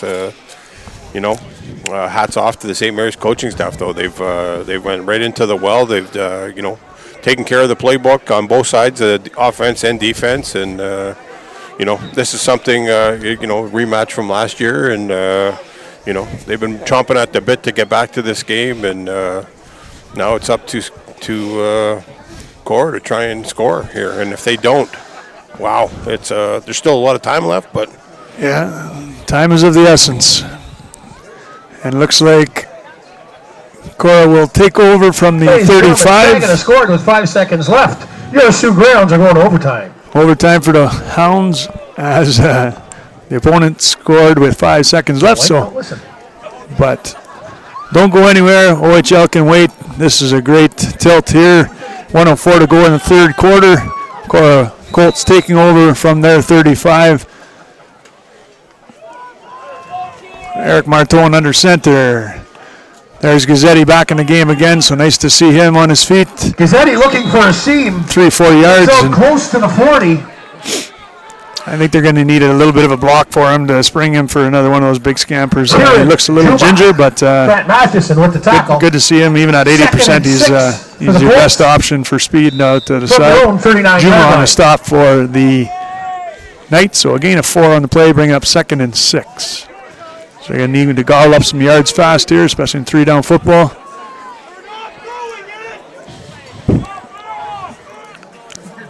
And out to the end here. Looks like they're going to try to go to the other side. Gazzetti's able to get some yards past the first down, out to about the 49. So first down close to we the got 50. all the coaches in the stands below us trying to scream out that they think they know what's going on. The resident experts down here below us. So armchair quarterbacks throughout the land are helping their teams rally here. You saw that whole big package with Carchidi out as a wide out, so you knew they were coming this way. But nice job with blocking for Gazzetti, and he's able to pick up the first down. 49 yards, looking for more. There's Gazzetti. Takes that ball. Nice job. St. Mary's defense giving up 2 or 3. Ben will not break mode up for 18 now, so they're happy to limit Gazzetti to a few over the for sure. You know what? And that play ended the third quarter, so we're down to that quarter just kind of flew disappeared. by. You know, the penalties were at a minimum there, and now they're going to, as you like to say, flip the table. But I'm going to flip the dish here, and we're going to have KORAH with the defending the north end of the field, and St. Mary's defending the south end. And you know, it's pivotal that KORAH gets us some points here, whether it be a field goal and reduce it.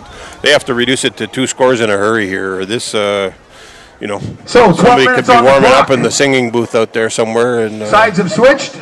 You flip Still what second you and want, 6. but don't flip the channel. This one's going to be a good one. We got 12 minutes remaining. Colts So from their own 53. Colts from their 53. They hand it off. They do that crisscross, and it works to Karkidi. He's able to get out for at least 17 yards. Beautiful Reverse to pop. Carchidi.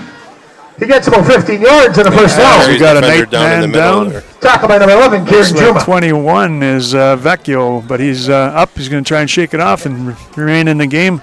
Beautiful run by Karkidi, and that's what the Colts need. 17 yards at a time. That's the easy way to score points, and they need a whole right about now. So Ruda's really grabbing that arm.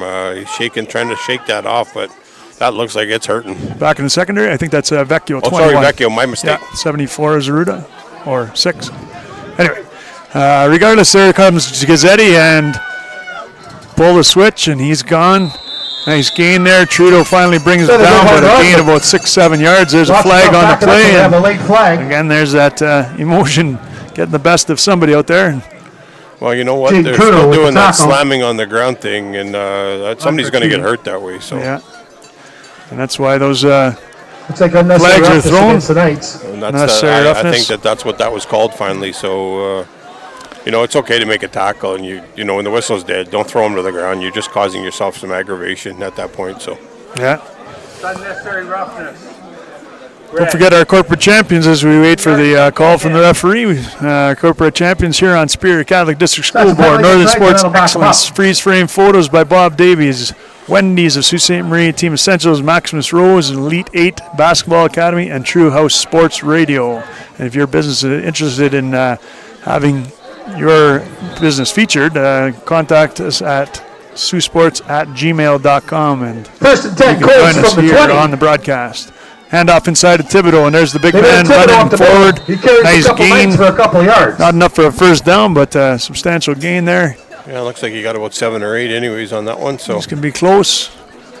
That was second down, so looks like a bring up third. It's a going for it situation for Coach Annett and the Colts inside the red zone yeah, near the 10. Thibodeau getting up a little gingerly on that play. So oh, sorry, it was not Thibodeau. It was. I just seen the one there, but it might have been an interior lineman. So No, 21 might be Logan Anderson. No, 31. Pomeroy. No, he's on defense, but we'll get to those as we get the number. Nice ball by Thibodeau rolling forward. I think he might have enough. They'll Head off to Thibodeau. depend on the He's hit right spot. at the line of looks like scrimmage. referee Hazelton Big has pile of him at bodies the there. 10 and really can't see if we're at the 10 or at the 9 for first Mathewson down. and So Mead combining on Nice the push tackle. forward anyway, and it looks like they're going to move the sticks. Yeah. first down. First down is your call on the field. So they're moving the sticks inside right about the 10, so it'll be first and goal. And Coach, anybody you want to say hi to out in TV land? Any of your big fans? Is or- Uncle Muzzy I was just going to say, tuning in over here Uncle tonight? Muzzy sent me a text. They're I wishing calling Jack first and and goal for the Bulls. Charlie well on their tournaments this week, or the final game today and the tournament for Charlie. So tosses to Karkidi. I love that play. He's out around the corner. He has enough. Oh, a big stick. Carchidi trying to get around the Getting edge. it down to the 2 or the 1. Knocked out of bounds by Jaden Trudeau. Jaden Trudeau coming up with a big stick, and for an offensive receiver, this Trudeau has put on a few big pounds on these You know what? runners for KORAH. You don't really notice him. I didn't notice him a lot on defense throughout this year, but tonight he came to play on defense tonight. And Absolutely. He's he must really want that he wants that trophy like any kid that at this age So should they're right want now it. on But the goal line, he's been folks. laying some licks and making some great tackles. Yeah, but don't go anywhere. This KORAH team is not to be denied here. They're going to be scrambling in here. I would give it to Thibodeau, and Thibodeau takes it forward, and looks like they'll Thibodeau's hitting fall the line forward by for the the Rovers. touchdown. Touchdown. Colts. Well, nice push by St. Mary's College, but you can't deny the big fella when he's usually making contact at scrimmage and then falling forward for 1 or 2, and that's all they needed. So Thibodeau in with the score. Yeah, they're down 11 here. At some point, they're going to have to go for 2. And they're down 12. So Down 12, yeah. this will still make it an 11-point game. And at some point, you're going to have to. I think you'd want to get this close to a 2-point at any time. But that's why we're up here and they're down there. And St. Mary's jumped the line. It looked like number 40 was for St. Mary's. Was well over the line as the ball was being snapped. So Noah Boer coming from that far side timed it, and KORAH might get the option to take the ball inside the 5 here and go for 2. So we're going to see what Coach Janet calls here. I like that choice. Maybe from the 5 you don't want to chance it, but from 2.5 you can split the difference here and maybe get a running play. You can't go wrong with Thibodeau up the middle for a couple of yards. Like I said, usually makes. Yeah, the big fella, and looks like they got the big refrigerator coming on here, and their jumbo package. That could be an important penalty right now. Boyer jumping Penalties offside. against the Knights for offside. That'll back them up. And again, those discipline They'll have to play. distance to the goal line. Chances are you're not going to block the extra point, so to be overzealous and crowd the crease here and give them a chance from in close. Now, is it half the distance when it's spotted at the 5? I believe it is. So, yeah. So it'll be about 2.5 yards to pay dirt. Looking to score 2 and make it a 10-point game. 32-20 your score right now. Martone under center, hands up. Oh, they do the toss, and they got Karkidi on the outside. He'll get in easily.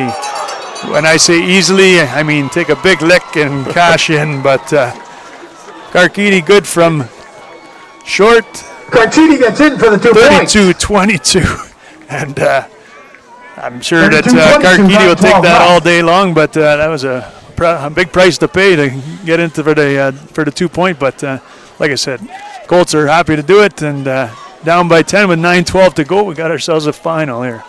Yeah, we sure do. And now it's just a 2-score game. So, and one of them can be a field goal to tie it. So Yeah. that was a pretty pivotal part of the play here. So, but we're going to see, St. Mary's is now going to be going into the wind. Flags are dissipating a little bit over there, still a little bit of wind. So we're going to see what coordinator Caruso now has called. I'm sure he's had a couple of conversations with Tucker while they were on the sideline and what he's going to want to come out in. And He's going to tell him to just stay poised, young man. You're up 10, play as such, and and you get rid of the ball if you need to, scramble out of bounds, or don't take any big hits, and live to fight another day.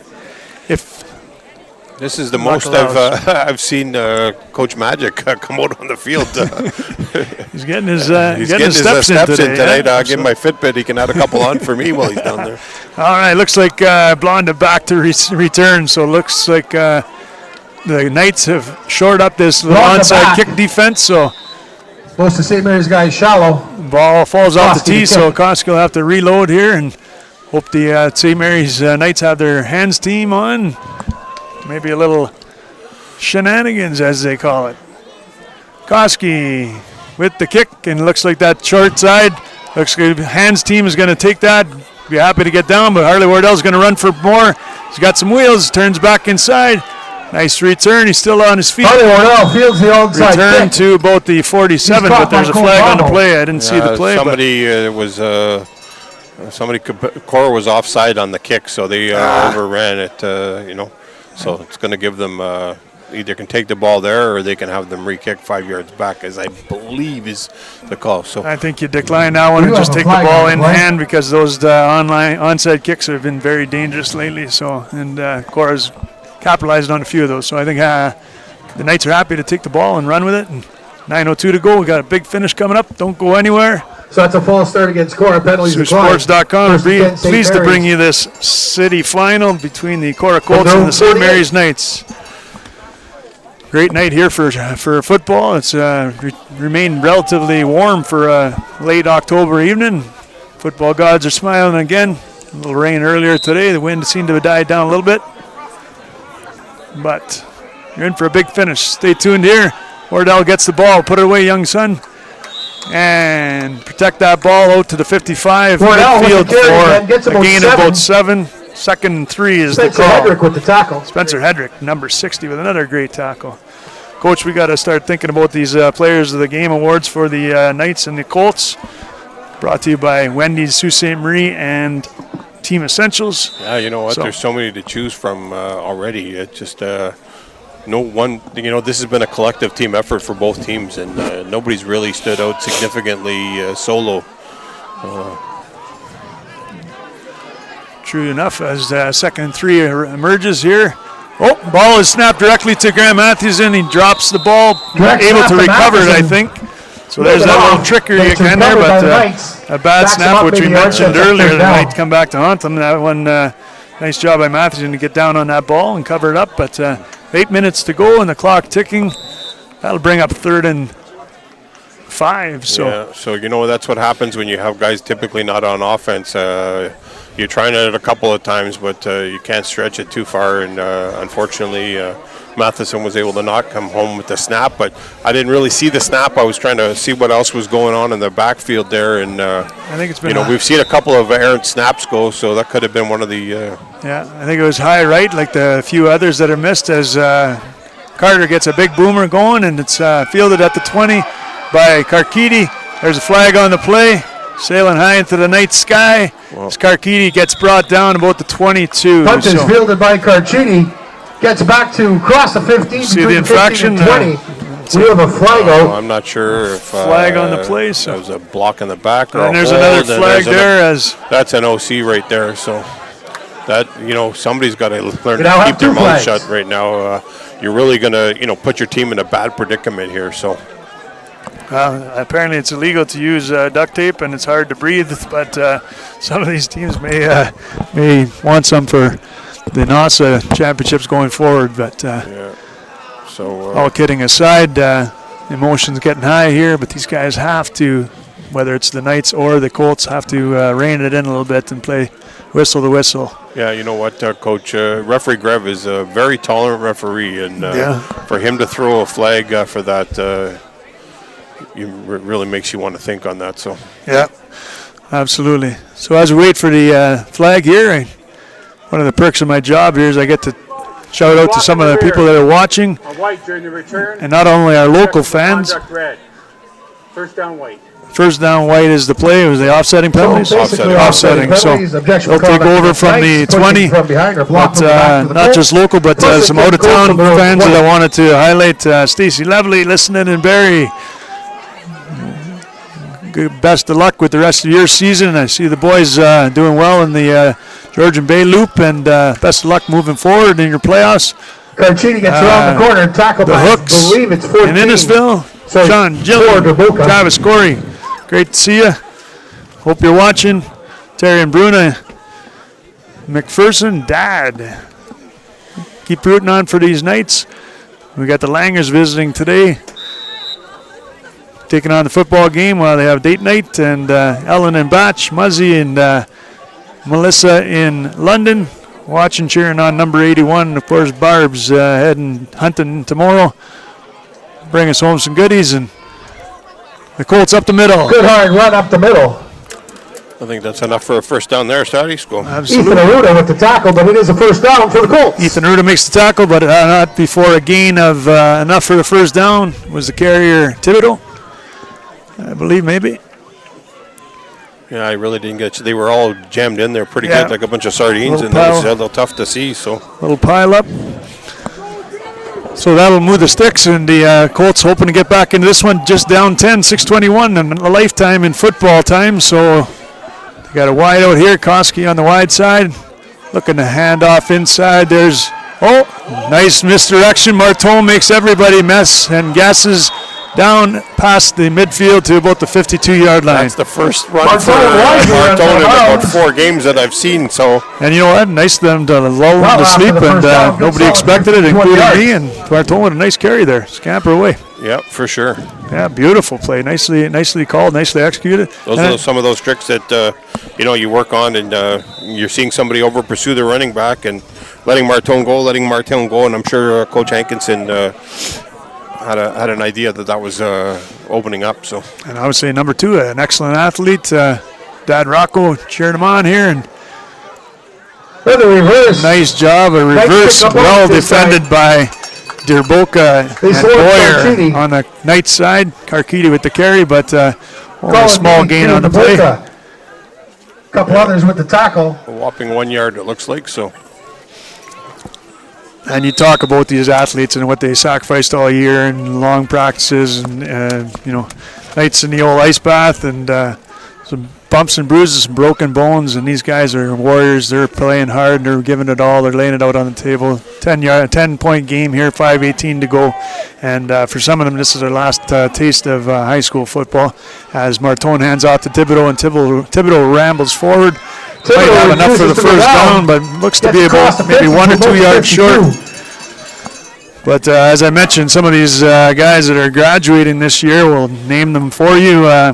For the St. Mary's Knights in their 5th year, number 21, Nick Vecchio, Jaden Trudeau, Kian Derboka, Marcus Palumbo, Ethan Ruda, and Landon Tricarton. So they are playing in their last regular season high school football contest. So lots of heavy hearts here, but obviously they're looking to pull out a win on the KORAH Colts side of the ball. Short. Looking to Timeout. make this comeback and extend their season. Ethan Novello, Cole Aruda, Logan McGregor, Beckham Rasaya, Ethan Scott, Ty Beaupre, Cole Barbo, Arwen Shaffey, Wes Pomeroy, Gavin Smith, Oscar Ryan, Nicky Caruso, Noah Bjorna, Evan Mitzi, Donnie Matthews, and Drew Esposito is inactive because of an injury. Had a great season going this year, so hopefully your football path takes you on to bigger and better things. Lots of great futures here. The SaberCats, university ball, college ball, and Another run up the middle. congratulations on a great career at KORAH and St. Mary's respectively. Did they get enough for the first down? I'm pretty sure he was over the for first sure. down. So Looks like referee Edwards has given us Referee's already the signal first down, KORAH. first down signal there. So Looks like a nice surge there. And was that Thibodeau carrying the ball? Short yardage. Yeah. That's my go-to. Nice push by Novello by the looks of things. we're getting down to the nitty-gritty here, Scotty. 4 minutes and 12 seconds left to go, and KORAH needs to get one in or put some points on the board with a field goal at some point here. So Back to pass. He's got a ball. Not expecting to pass to Carchidi. The nice job by the defenders to lay off Tricarton and Vecchio. Vecchio coming up a little limp, but an uncatchable ball. A nice throw by Martone, but Carchidi getting tangled up with his receiver. No call on the play, and I think that's a good no call. Oh, 100%. But, I knew they had one of those plays in there for a pass. And you know what? Honestly, it could be one of those plays where, it kills the clock. So if you make the play, it's great. And if you don't, it kills the clock and it gives you time to regroup. Yeah. And looks like 2nd and 10. And Thibodeau stopped at the line of scrimmage. Great swarm tackling by the St. Mary's Knights as 60. number 4, 65, Kent LeBlanc, number 65, and Grant Matheson, 99, all in for the stop there. And again, that swarming defense, that menacing defensive front for the Knights is showing up again, and Thibodeau had nowhere to go there. That's the first time we've heard Kent LeBlanc name out today. He's been a standout all year. And, Timeout, KORAH. Could be KORAH running away from his area, or it's just a group effort, obviously. And KORAH calling a timeout here with 3 minutes and 30 seconds to go. And I'm betting the conversation is we need to get in the end zone, or we need to get the field goal range so that we can try and get the ball back. But utilizing a timeout now, and it's going to leave them with one left. And still 3 minutes and 30 seconds, a long time in 3-down football, but going to be interesting for sure. Yeah, and you seen they got into a few wrinkles. They had Eric Martone on the rollout and run, and then the pass play, which we hadn't seen all game. I think that might have been the first passing, or at least deep pass of the game. So obviously open up the playbook, and some new something has to give here. So we'll see what gives with 3:32 to go. 32-22 your score. 3rd and 10, it looks like they're going to go for it. I don't think they have a choice, Scott. It's, Absolutely. Great point. There looks like an offside by number 85. It looks. Commissar with a rare miss there, but that'll move him back a little. But 3rd and 10, 3rd and 15, you still need a big play. So that'll be procedure against KORAH. That'll back them up. A little further to go, but no worse for wear. They're going to have to come up with something big here. So makes it. We'll see what the Colts draw up from 15 yards. And again, you're only one play away from either Karkidi or Thibodeau or Gazzetti running for a big scamper. So, it looks like they're going to pass again. So KORAH breaking from tradition here, and looks like throwing over. Pass intended. Thibodeau. Thibodeau is overthrown. Incomplete. Nice you don't throw all year. You have to start counting on that. And with a little bit of wind in behind him, he tried to float it up to Thibodeau, and there was really nobody in front out there. So, Yeah, absolutely. So nice job by the St. Mary's defense to hold the fort there and allow the St. Mary's offense to step up here and make a play. 3:28 to go. I think you're just happy if you're St. Mary's just to run the ball and run a few seconds off the clock. Definitely want to run some time off, but with 3-down football, you can't just run it and call it a day here. And if they're passing here, you got to be real careful. So yeah, absolutely. I wonder if Blonde is hurt though, because I haven't seen him, and he was running the ball pretty successfully, as you see.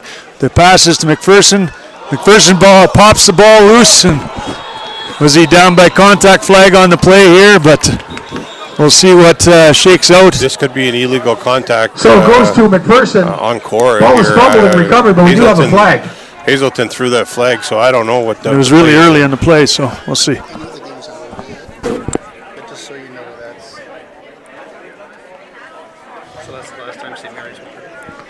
Trying to get things figured out here. We got the boss giving us a couple of notes, so we're going to see what the play call is.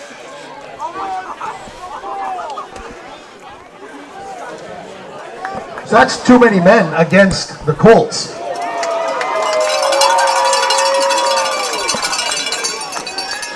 Too many men against the Colts, so that's going to be a costly penalty, as the fumble will be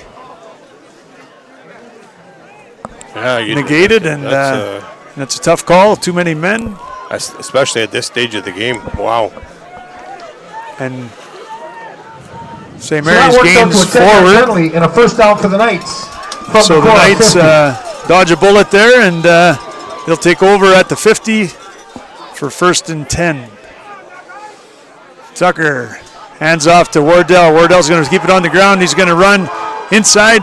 Gets eaten up and gobbled by number 3, Novello. Number 31, Wes Pomeroy, with a big stop, but a gain of about 4 on the play, so that'll bring up 2nd and 6. Also tackled by 31, Wes Pomeroy. KORAH's marching. St. Mary's is marching here, and we got 2 minutes and 52 seconds to go in the game, and the referee Edwards just gave us the 3-minute warning. So, stay tuned. We got KORAH needs a stop, and St. Mary's just needs another first down, and they could. Yeah, they could run out the clock here with a first down, but KORAH Colts obviously looking for a stop here on 2nd and 6. Hopefully they don't go offside. There's a hitch pass over to Carter. Carter's enough for the first down. He's staying in bounds. They toss him out of bounds. Which stops the clock, but a first down will move the sticks. KORAH and 16, Ty Beaupre. Beaupre on the stop, but a nice hitch pass, a nice run after the catch by Carter. So we'll see how it all shakes down here with 2:30 to go.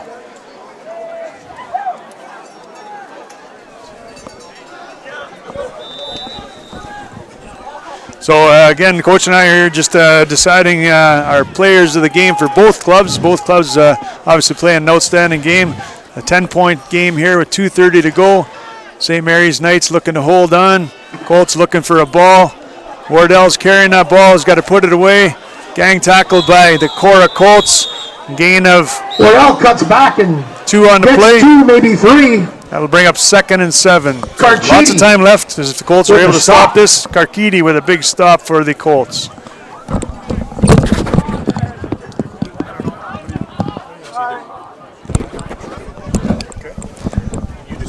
No. All right, so again, just conferring so many great players, so many great athletes here. Everybody on defense, special teams, offense contributing, so making the job for Coach Baz and I a very tough one. Tucker looking to finish it off here, 2nd and 9.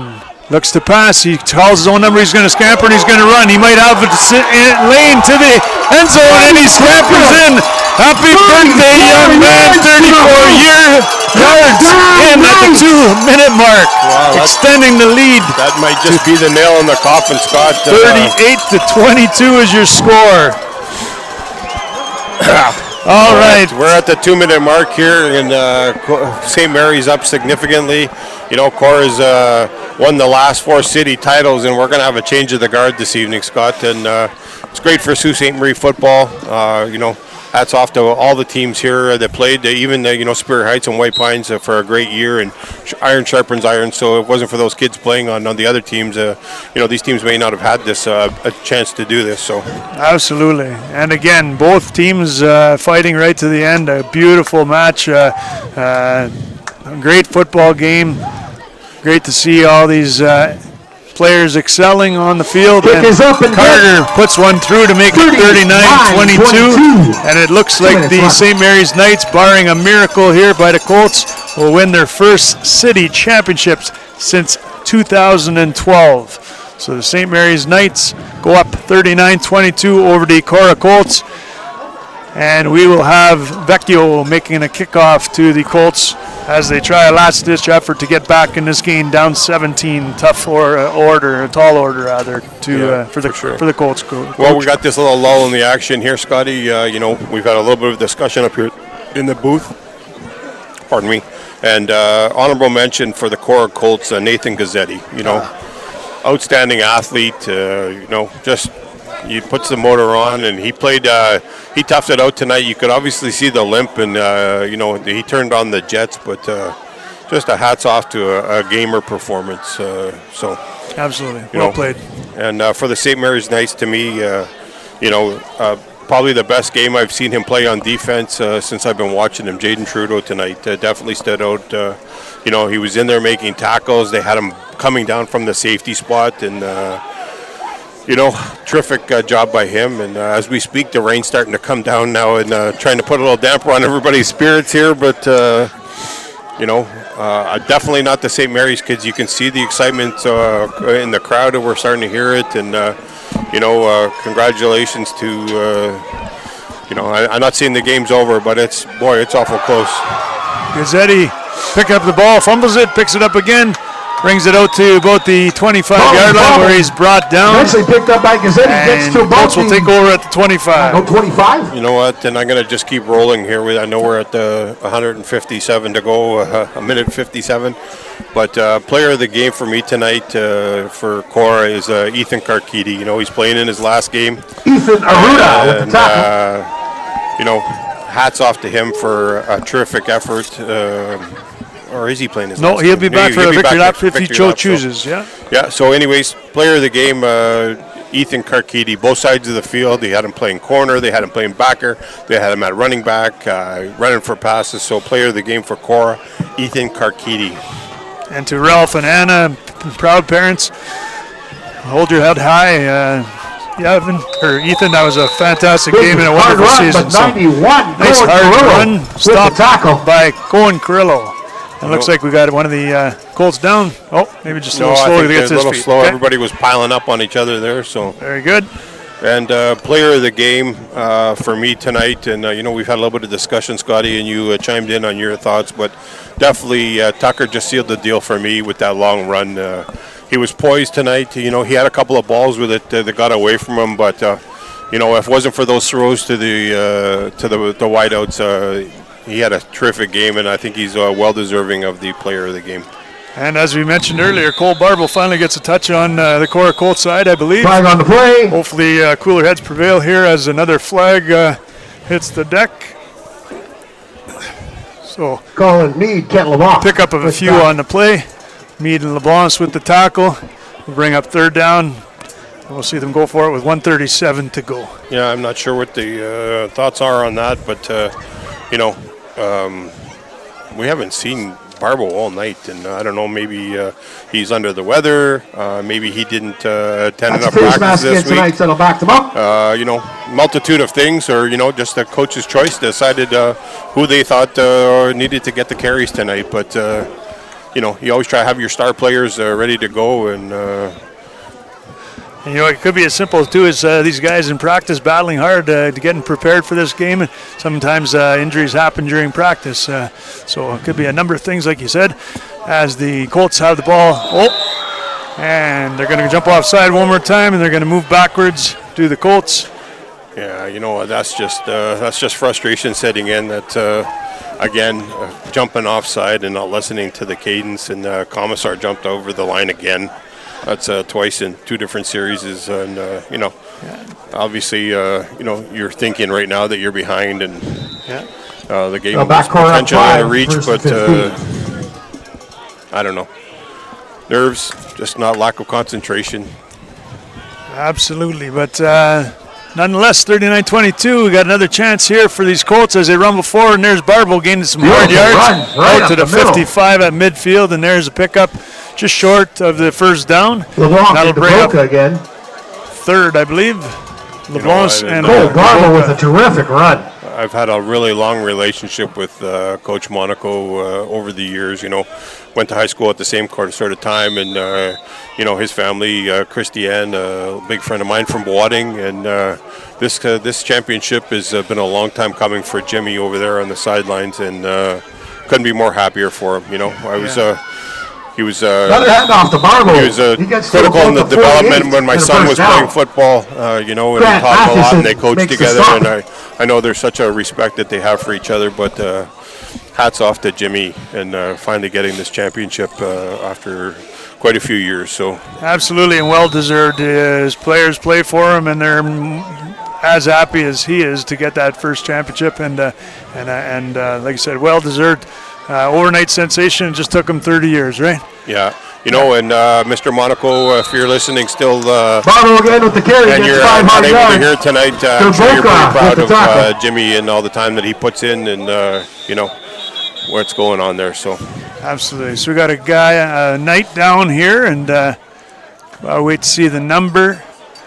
We're hoping that the last 101 goes off without incident here. These guys are getting a little excited. The celebration starting on the Knight side, and of course the Colts aren't going to take that well, but hopefully we can close this out without any injury, without any altercation. And you mentioned that you went to school back in the time when Jimmy started out.